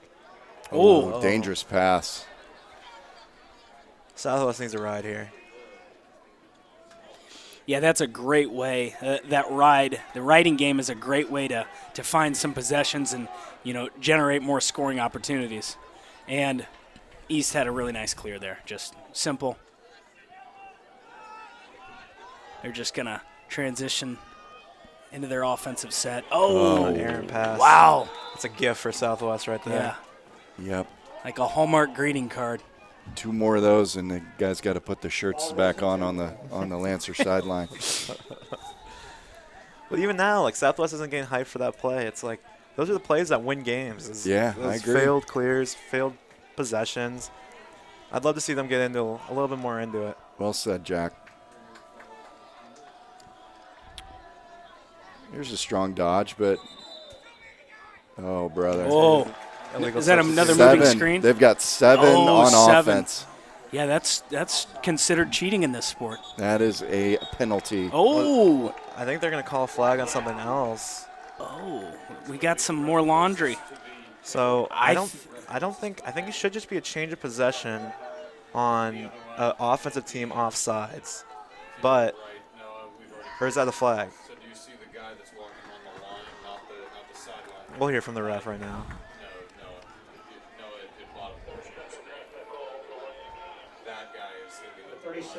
So that's going to be a So a delay of 30-second game. technical. Yeah, delay a game. So it's just a change of possession when there's too many guys on the offensive side of the ball. But because that Blue Valley Southwest player threw the ball away from where the East player was, it's actually a delay of game call. Yeah, so that's they're going to 30 seconds man up. Yeah, they've got to drop the ball right at their feet. They can't roll the ball or toss the ball. So they're running a little bit of a wheel on this right side. Good look. Oh, nice backhander. So what East is doing right now is they're sending guys in and out of the crease, trying to confuse this D midi on the crease right now. And that's what's been getting these open looks just right around the net. If you look at what a play by Faulkner. And he's at the fast break right here. Push. Wolf. One more. Nice feel. Good sense. Nice sixth sense there. That was smart to roll back and especially with and a just have a penalty. smooth transition. Yep, you're right there. Coming Good off that check. penalty. Boy, this Great is lip back check and by Michael forth. Moore. Goes for the big hit, fails it. He's Now spun there's off fast that break the hit other well. way. One more. One more. Oh, Good save. he had Hazy backside. That was a guaranteed goal. You got to see that. Got to be unselfish. Yep. Can't be putting them all in on the Yep. prime time stage. And here's Hazy. Oh. I believe that's a Vaselli. hattie for him. I think it's got to be. That's a 3 spot. Yeah. I mean, story of Boy, the first half. Yeah, He's got half a 6-pack of Yeah. Kool-Aid bottles in his goal pocket. bingo. You know, up until that point, Blue Valley Southwest was doing an excellent job keeping East at bay. But that was their first goal of the second half at the 3:30 mark in the third. Yeah, I will. I'm not going to say that they're out of it, but it's looking bleak over there for the guys in white, just in terms of the energy that they're bringing to this game at this point. Well, Shawnee Here's Mission another East is transition opportunity. making sure that goals are at an absolute premium for the Timberwolves. Yeah, they're playing make it, take it, LAKC right now. Yep. Putting balls in the back of the net, and then they're winning face-offs. Yeah, this is, the face-off guy for the Lancers, Sutterman. This is his first year Playing as playing face-off in that cow. Fogo position. And, East didn't really realize they thought that they were going to have a tough year at the face-off position, but he has really shown up. He's Love been to see extremely that. impressive tonight. Love to Good watch the roll. young guys step up. Boy, this is I don't know if it's the wet condition or what, but we've got a lot of balls finding the carpet tonight. Oh, That was a really forced pass right on the they got to crease. give that to the goalie. Yep, good call by the referee. Good right call. there. Good call. Boy, that was a neck-and-neck race to the end line. If I'm the coaches right now, though, I'm telling them, we see that they're in a 10-man. I'm like, get the ball up and out. Like, Yep. I know we don't need to necessarily throw the ball up and out, but doing this, like running the ball up, just making it a little harder for East to look at. They already have 3 guys settled fully into their ride. Just a lot harder to play when someone's settled into their riding position, basically. So if we're just picking the ball off the back of the turf and running up, we're going to limit a lot of their ability to ride, where we've had so many transition opportunities. There's Oh. Bo Kimmel again. Just Great a play. silly turnover. Yep. Southwest needs to come up with this. Take right an here. extra step. Nope, there's Kimmel again. Make the pass, like we said at half. Make the pass, deliver it to your teammate, and go get it from your teammate. Right? What was that? I think it's a timeout Oh. by East. Time. We've got it. Good timeout, Coach. Way to get him settled down. I mean, Bo Kimmel's just been incredible so far. he's really stepped up on this matchup. He's owning his matchup, getting the ball, extra possessions. He's seen, I think, so far that he's faster than the guy he's guarding. So now that he's established that, he's much more able to go out and get the ball, make pick passes, kind of play a little more risky. Yeah, the Lancers ran off the sideline, right? Yeah. Their bench ran off onto the field to greet their teammates, and Southwest just kind of that's walked out, right? you're absolutely right, Coach, and that's going to be a huge difference maker is the energy. And as I'm looking over to that Shawnee Mission East sideline, I see a couple familiar faces. It looks like a couple of our boys, Jayhawks out there with Trip Moore and Will Coast. They were key players for us a couple years ago, weren't they, Coach? Yeah, Coast is a big, intimidating defender, and Trip played attack and was a scoring machine. And he was one of those guys who was a leader here at Shawnee Mission East years ago. I mean, he went to Shawnee Mission East. He was 2 years older than me. I graduated in 2019. I think he graduated in 2017. And he was a key part of 2 championship runs by East. And Yep. It was him, Will Benjamin, I believe, Griffin Freeze. Those guys anchored an attack line similar to this. I mean, maybe not talent-wise the same, but just looking at those teams, it's like Shawnee Mission East always just has these attack lines who are dominant on the field. And then come to these games, and attack's really what matters. If your attack's winning their matchups, you're going to probably win the game.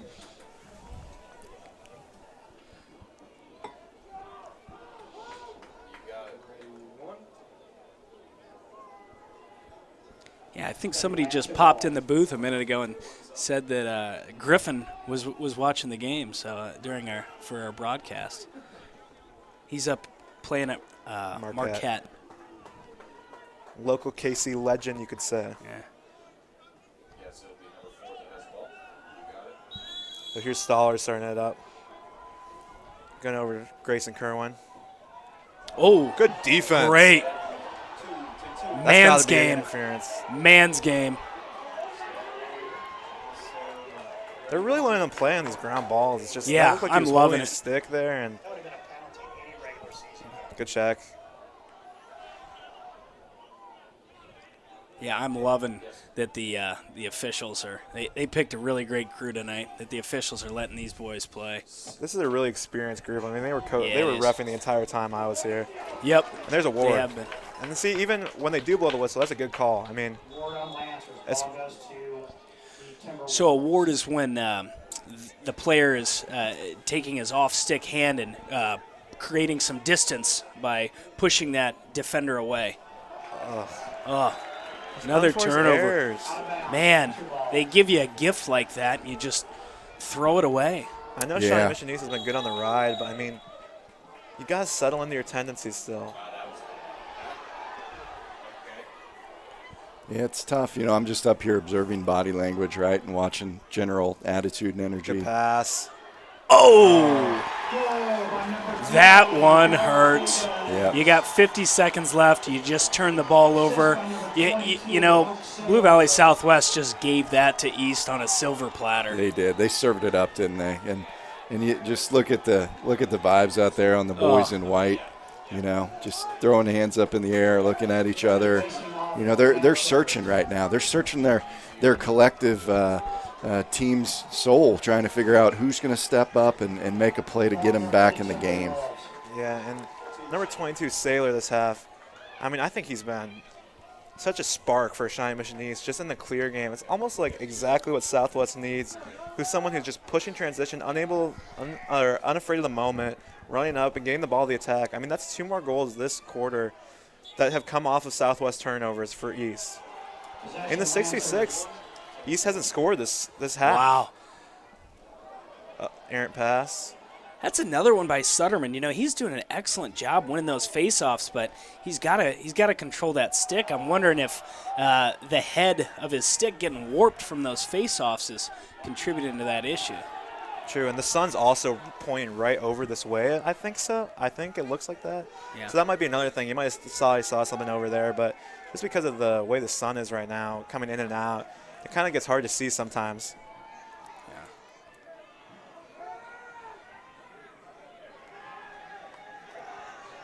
8 seconds.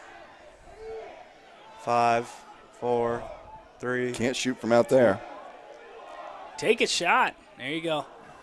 Little warm burner. Keeping them honest. Yep. Lancers 8, Timberwolves 3. So I think for that quarter, I mean, more of the same. I mean, Southwest just throwing the ball away. I think the biggest story of this game right now is going to be transition. Whether it be transition, trying to get the ball over the field for Southwest in the clear game. And then East is taking every opportunity to push all transition now, because it's kind of like the opposite of what we thought was going to happen, where we thought Southwest was going to be pushing transition. It's actually been East. With this 10-man ride they've been running, they've been able to get a lot of scoring opportunities, and 2 more of that quarter where they had 2 goals off of it. And they should have had another one on that pass that Fagans didn't make to Hazy. So it was a really good quarter again for Shawnee Mission East.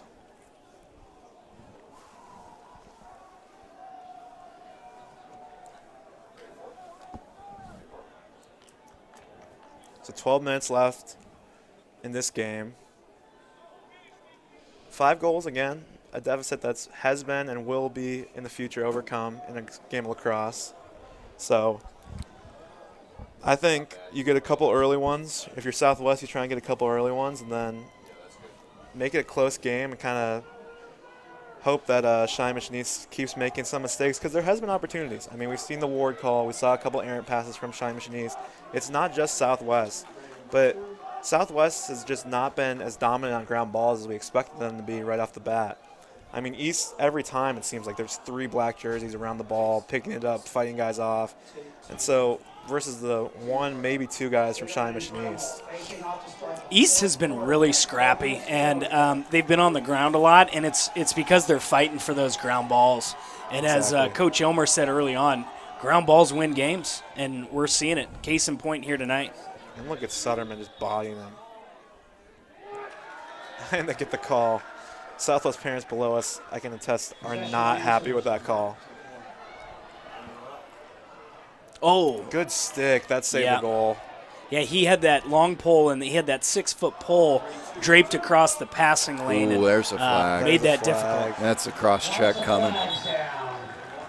You hear the radio booth next door blowing up, announcing the flags. This is a cross check, just Yeah. classic, traditional, definitive in every nature. Let's take a look at it.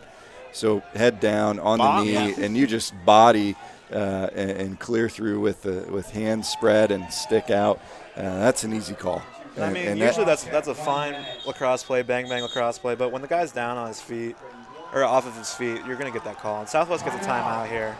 The East bench is rowdy. They're going to have an opportunity here. You know, I think, a play like that just looks like it's out of frustration. I mean, it's fourth quarter. Things aren't going the way that the Timberwolves want. And, Shawnee Mission East has got a 5-goal margin, with 11 minutes. And I think Southwest is just frustrated. Yeah, absolutely, Coach. They're just, we're looking at them now on the broadcast, and Coach Peterson's trying to just motivate them. But this is tough. You're down 5 goals, and frustration plays like that are easy to take advantage of. But you're just putting your team and your teammates in a bigger hole. Yeah, and I look over and I see such a good job by this whole Shawnee Mission East coaching staff. I mean, they came in with a game plan. We kind of identified it in the first quarter, and they've just stuck to it this entire game through the ups and downs of this game. They made slight adjustments. I think pushing transition wasn't their immediate plan, but because of how dominant they've been in the riding game, I think that they've been much more open to doing that. But so far, it's just they seem so well coached, making the 1 more passes. Even when they're not working, they're making the right looks. That last play, that was a really good pass idea to Holzerline, but I mean, Luke Faulkner is going to make plays like that. He's a hawk with the ball around. So Southwest calls the timeout, so we'll see if they do anything here that's out of the ordinary versus what they normally would do on their I really think that was a gift for Shawnee Mission East there to give them that timeout, and that let East set up for this EMO, which stands for Extra Man Offense. So it looks like they're going to run, just passing the ball back and forth. Again, they got to keep the rock hot.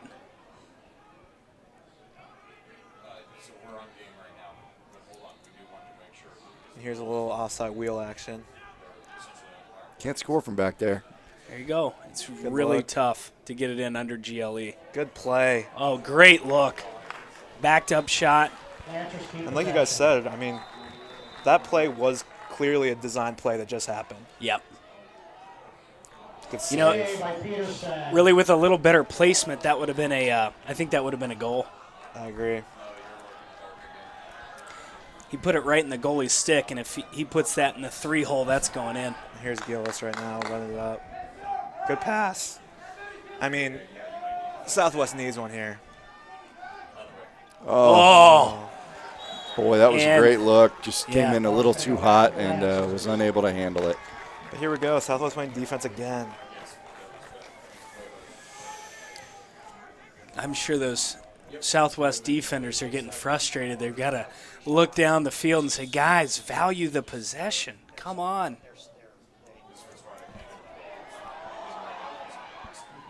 Good pass. Here's Michael Moore. Good You know, move. at some point, it becomes a math problem, the fact that, Southwest has only scored 3 goals thus far, and they've got to overcome a 5-goal deficit with, 10 minutes to play. That's going to be really, really tough. It's an uphill battle. They're going to have something electric if they want to do something. Oh, what a goal. So another fast break. Had a slide upfield by Gillis. Yep.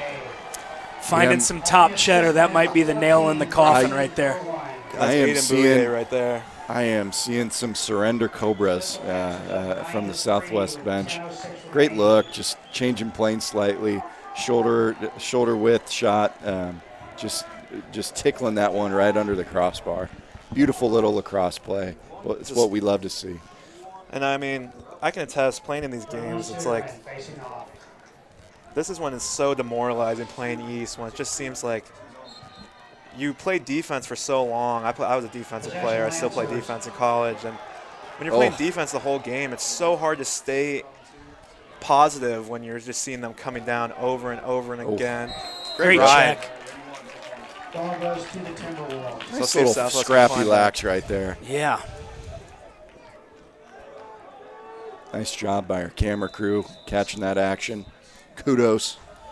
Yeah, but you get Shiny Machiniste just scoring over and over again with really no breaks, and it's not even kind of just a slow burn. It's just really hard to stay positive in a situation like this, even though they're not out of the game yet. I mean, good shot. Oh, gents, I'll tell you what. Yard sale. If they're getting in Good this ground game, ball. they got Oh, to score on this. Oh, and they Bo do Campbell not. again. This kid's a monster. Yeah, the Shiny Machiniste polls have just been dominating tonight. Timeout, Lancers. Shiny Machiniste with the timeout, and I believe they only get in high school two per half.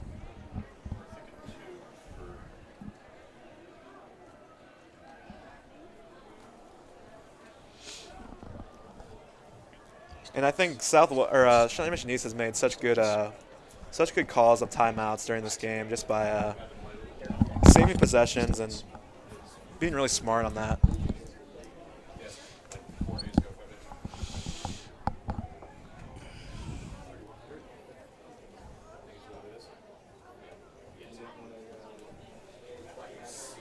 This Friday, along with the high school championship game, we'll also have the LAKC 8th grade All-Star game.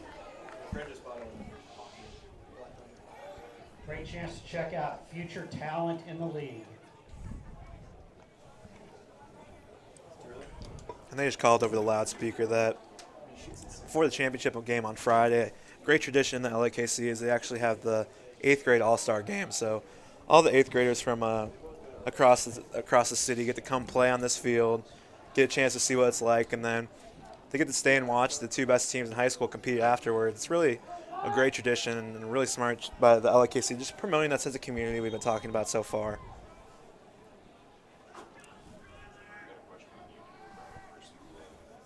Mercier.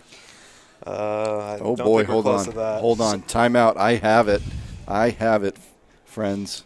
Typically, it's 12 goals, and I know at the college level, the coaches kind of have to agree to it and meet it halfway and handshake. you know, the way that I just don't see East getting another 6 goals with 9 minutes to play. Yeah, I don't think we're close. I mean, 6 goals again in a lacrosse game is able to be surmounted pretty not easily, but goal 3.1.2 outlines And that if there's there a flag. are more than a 12 goal lead, that the clock will run indefinitely. So we saw some laundry fly on the field, and that's going to be a slash to the head. 1 minute. It wasn't egregious. Slash 1 minute on the Timberwolves.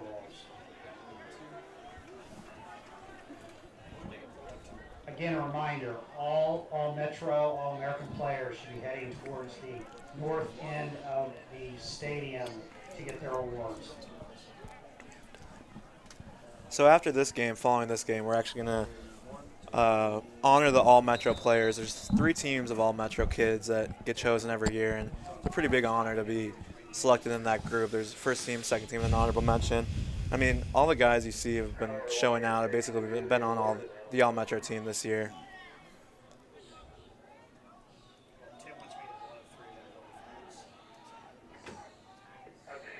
Oh, good save. Well placed shot Gosh. in the 3-hole. That was might have been the save of the night right there. Yeah.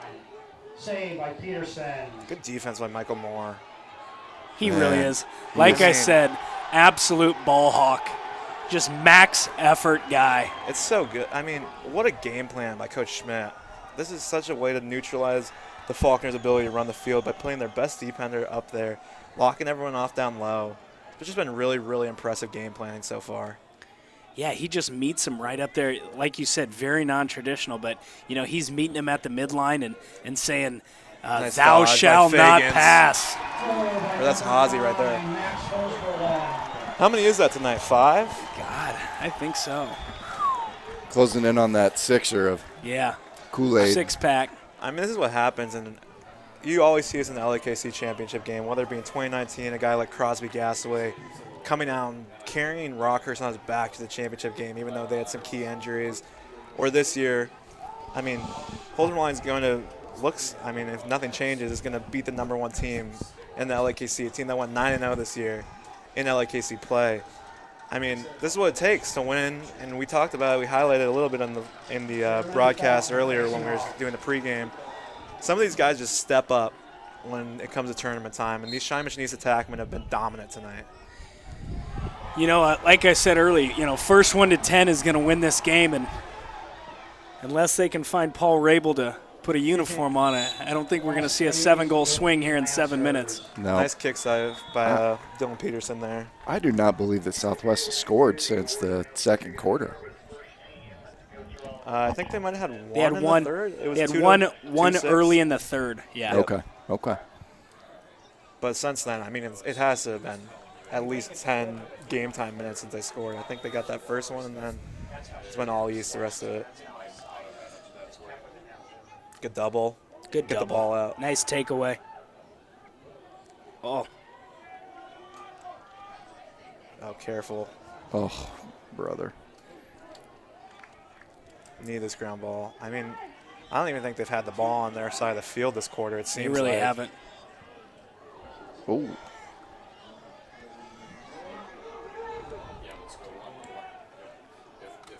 Luke Faulkner with the shot. Deflected. Get it back to the goalie. Smart. Great outlet. Oh, beautiful clear. Great pass. That was a beautiful pass. Just an absolute dime. Ooh, Goalie out of net. goalie's got to come out. No defender can get in the goal and pretend to be a goalie. Smart play by Pearson again. I think he was about fed up with people having doorstep goals, so he was going to come out and kind of clear everyone out of the way. You know, if I'm Pat Schmidt, the Shawnee Mission East coach, I'm killing clock here. You know, there's no shot clock at the high school level, and I'm just wanting to get a stall warning called. Absolutely. Just don't do too much. I mean, they've been doing it already so well, just settling into their offense, that just keep the same play. I mean, miss.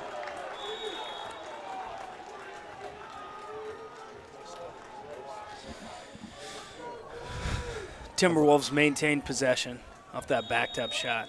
You ever read the Timberwolf coaster up at Worlds of Fun, Coach? I have. All wooden.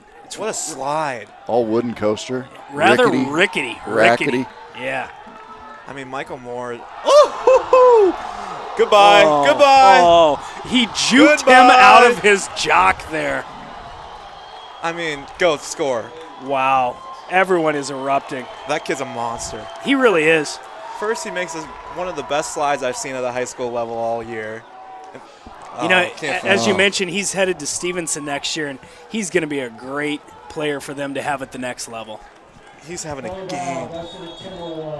I mean, that slide, it's just really good team defense by Shawnee Mission East, pushing the guy downhill and turning around, and he turns immediately into a Michael Moore slide. It's not a fun place to be as an offensive player. Here's Atkins. Oh, no. What a save. It's just when it rains, it pours, It right? really does. And here's another fast break opportunity. He drops it. Oh, Good ground ball. that's a studly ground ball play. And Connors looks like he's probably going to Take it to the hoop, young man. Little soft. Got to change planes there, Bubba. You got to go low to high, bounce it. 3-on-2 here. Textbook drill in practice. Good look. One and a shot. Good backed up. Lance ball. And like you guys said, I think they should just settle the ball here. No need to push anything. You got 4 minutes, 30 seconds with a 7-goal lead.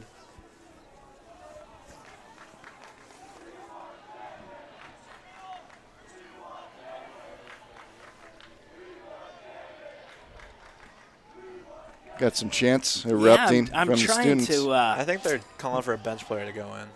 Okay. Oh, Here's it's a all bit ice of a cream. bit of a Rudy call. I got Yeah. you. Oh my goodness! Crease. Little bacon turkey bravo behind the back action. Oh. Best sandwich going at Panera. Oh, get it with the chips, little Oh. chippies. Yeah. Oh yeah. That's Who, strong. who needs an apple? You Yeah. got to go chippies all the way. Nobody wants the apple. It's a no for me on the apple. Bacon, turkey, bravo.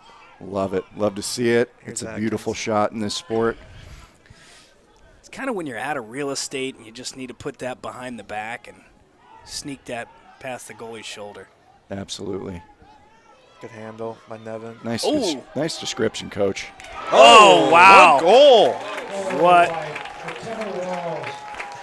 Evan Templar. Boy, Evan rode the roller coaster there. He rode that rickety wooden coaster. Yeah, he did. Absorbed some checks and put it in the back. Swim dodge, and then just a really great finish. Hits I that think- left post. Near pipe. Left post and Posts a goalie's rear and back in the Dinger. net. dinger. He's not done. He's ready. So we'll see if Southwest can get a couple more. Make things interesting for the down the stretch. Weeks and Dremel facing off. And Southwest is going to go back to Dremel here on the face-off.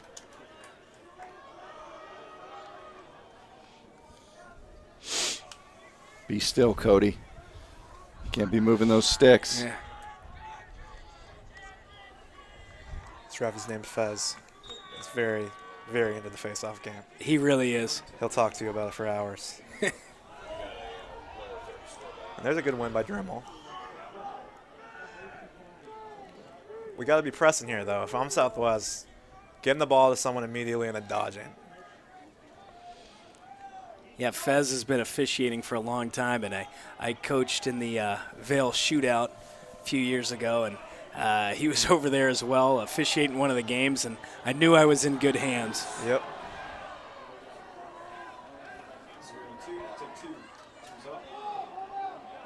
Boy, Nice ground ball.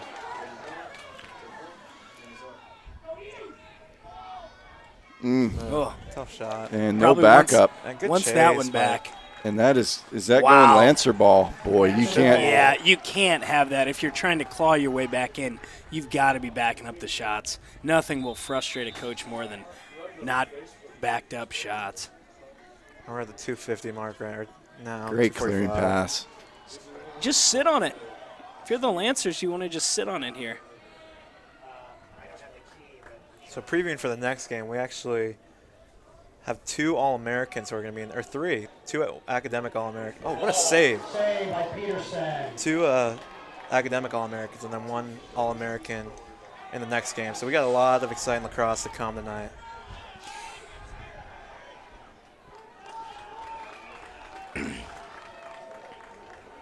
Fagan's wide open. Oh, what a my. stop.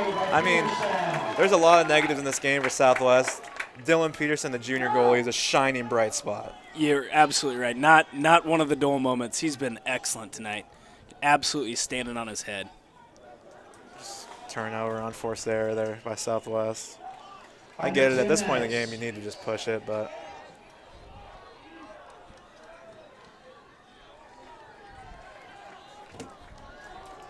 there you see Pembroke and Rockers. Pembroke in the red helmets and white, and Rockers up in white behind them coming out the door. Ooh, Pembroke has some shiny hats, don't they? do. Those are party. It's got 1 minute, 30 seconds left. I look to East to kind of hold the ball, I'm assuming, for the rest of this. Or maybe not. I saw that Shiny Mission East had a special call from Coach Bill Self today. I did see that. Guys must have really gotten up for it. I mean, he's clearly the master motivator, national champion, and an upset of the #1 seed in the LAKC league. I Absolutely. think those accomplishments probably go hand in hand. Good save. Save by Drew Trotter. Under a minute. 53 seconds left.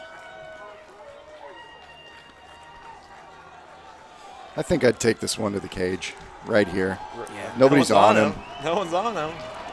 Just push. And look at if we can get the cameras to pan over and look at the East bench once this game ends. Yeah.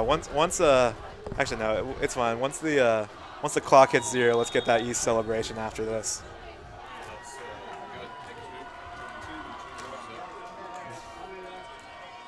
They're looking at the clock. They're getting excited right now.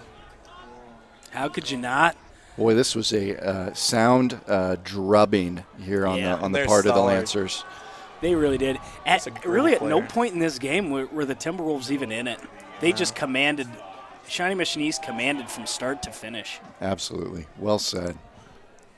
5 seconds left. That's going to spell the end of a great Coffee season by is Blue Valley for Southwest. closers. Congratulations. And here's the East celebration we were talking about. They're getting their goalie because Drew Trotter had a hell of a game tonight. Yeah, he really did. Congratulations to Ken Peterson. and the Yep, I think Kenny Chesney wrote a song about this moment right here for the guys in white. Boys of Fall, was it? I guess this would be the Boys of Spring. But it's tough to see these seniors to see it end. You know, they put so much into it, and this means so much to guys. Some great sportsmanship right in front of us there by an East player. You know, there's got to be a winner, and fortunately, there's got to be a loser. So. This is why we love lacrosse out here at Dermot Stadium. Look at this. Look at the celebration on the sideline. We love it. Yeah, we really miss this atmosphere from last year being out at Swope Soccer Village. It was a great venue, but there's something about being at Durwood that just feels like Kansas City lacrosse. It does. I couldn't agree more. We got to congratulate Blue Valley Southwest on such a really amazing season. I mean, they made the Final Four 2 years ago, but, I mean, this team beat Pembroke. They beat Rockers. They beat Shiny Mission East. Although they didn't come away in this one, I mean, still a really, really impressive season.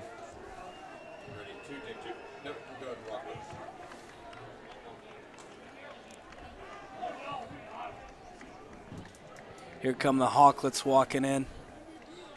And it looks like we got 34 minutes till the next game. We're going to have a little ceremony in between, recognizing those All-Metro and All-American kids. And, I mean, if we look down there to the left after this, or during this intermission, I mean, half these kids play for Rockers. It's crazy. So there's a lot of talent in this next game for sure.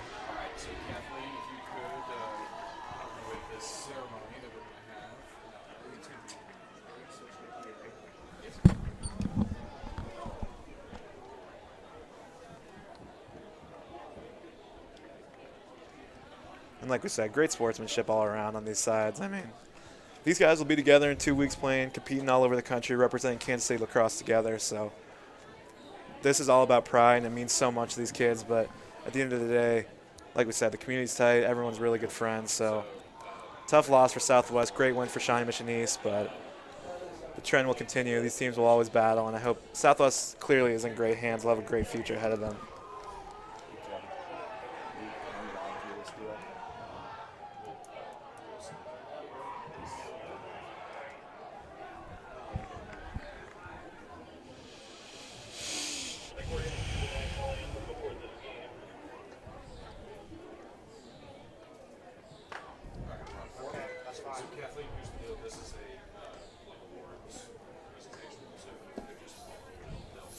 I'm going to go get some chippies.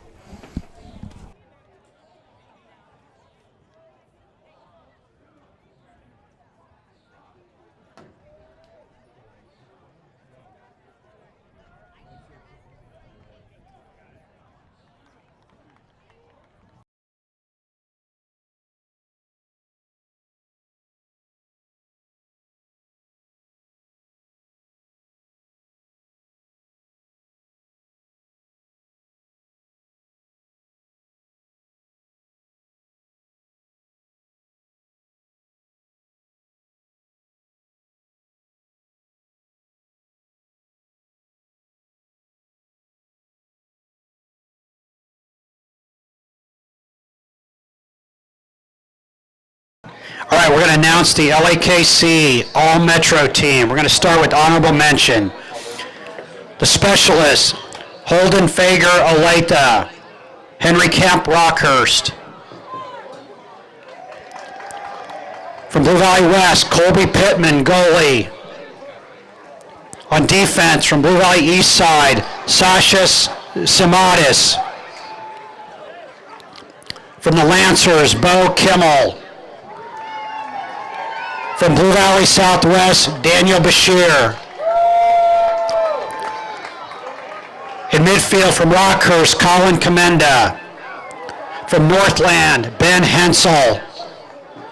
From Olathe, Bryce Nornberg. From the Lancers, George Stallard.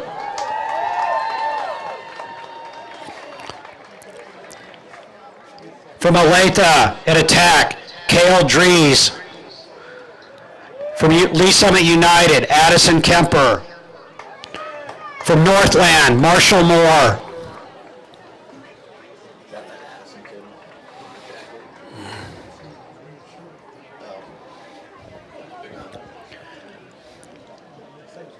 George and Bo, go get your awards.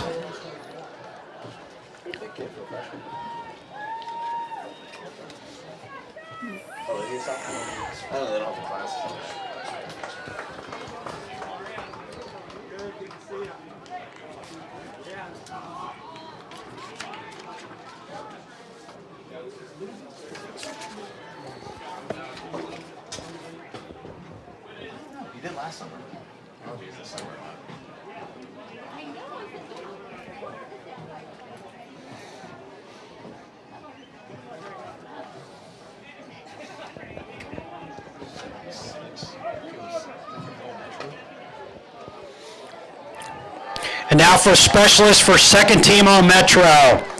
From St. Thomas Aquinas, Jack Forgy. From the Lancers, Mason Sutterman.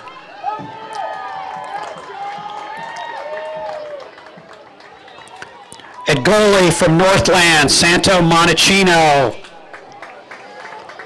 On defense from Rockhurst, Zach Giangreco. From Blue Valley West, Charlie Mahoney. From Olathe, Gavin Nelson. In midfield from Rockhurst, Brock Narciso. In midfield from Blue Valley Southwest, Zach Atkins. In midfield from Olathe, Reed McDowell. An attack from Pembroke, Bailey Allard. From the Lancers, Max Hosberlin. And from Blue Valley Southwest, Dylan Blee.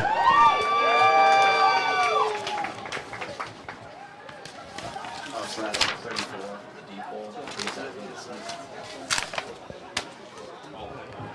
we make an announcement that people need to have a seat and not stand at the fence of the stadium? Yeah, let me finish this and I'll do that. Thank you. The kids in the stands, we want them all sitting, right? Yes, please. Okay. At first team All Metro, specialist from Pembroke, Andrew McCliney. From Blue Valley Southwest, specialist Luke Faulkner.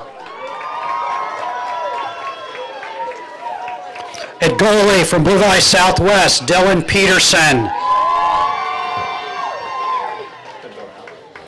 On defense from Pembroke, Ryan Coomer. From the Lancers on defense, Michael Moore. On defense from Blue Valley Southwest, Connor Faulkner. In midfield from Rockhurst, Andrew Finn. At Pembroke, from midfield, Evan Wyatt. From Blue Valley East Side at midfield, Lars Yarkowski. At attack, from Rockhurst, Luke McNamara. Attack from Rockhurst, Will Gormson. Attack from Pembroke, Wade Bowles.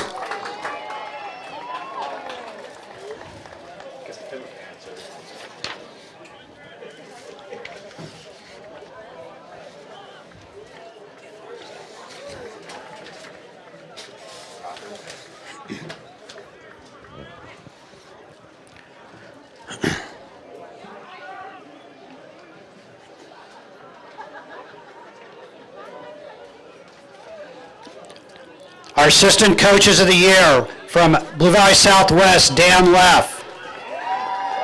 From Pembroke, Kevin Luby. Head coach of the year from Blue Valley Southwest, Ken Peterson.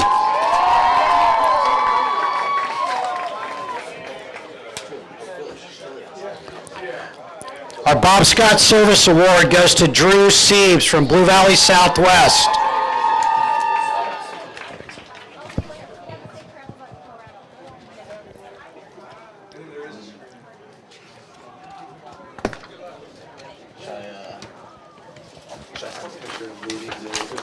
Our academic All-Americans from Pembroke with a GPA of 4.0, Wade Bowles. From Rockhurst with a GPA of 4.36, Billy McGannon.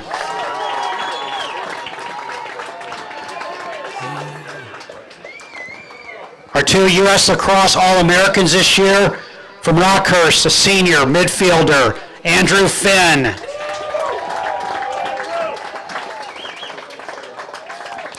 And senior midfielder from Blue Valley East Side, Lars Yarkowski. Thank you to all of you for being here tonight, and congratulations on your awards.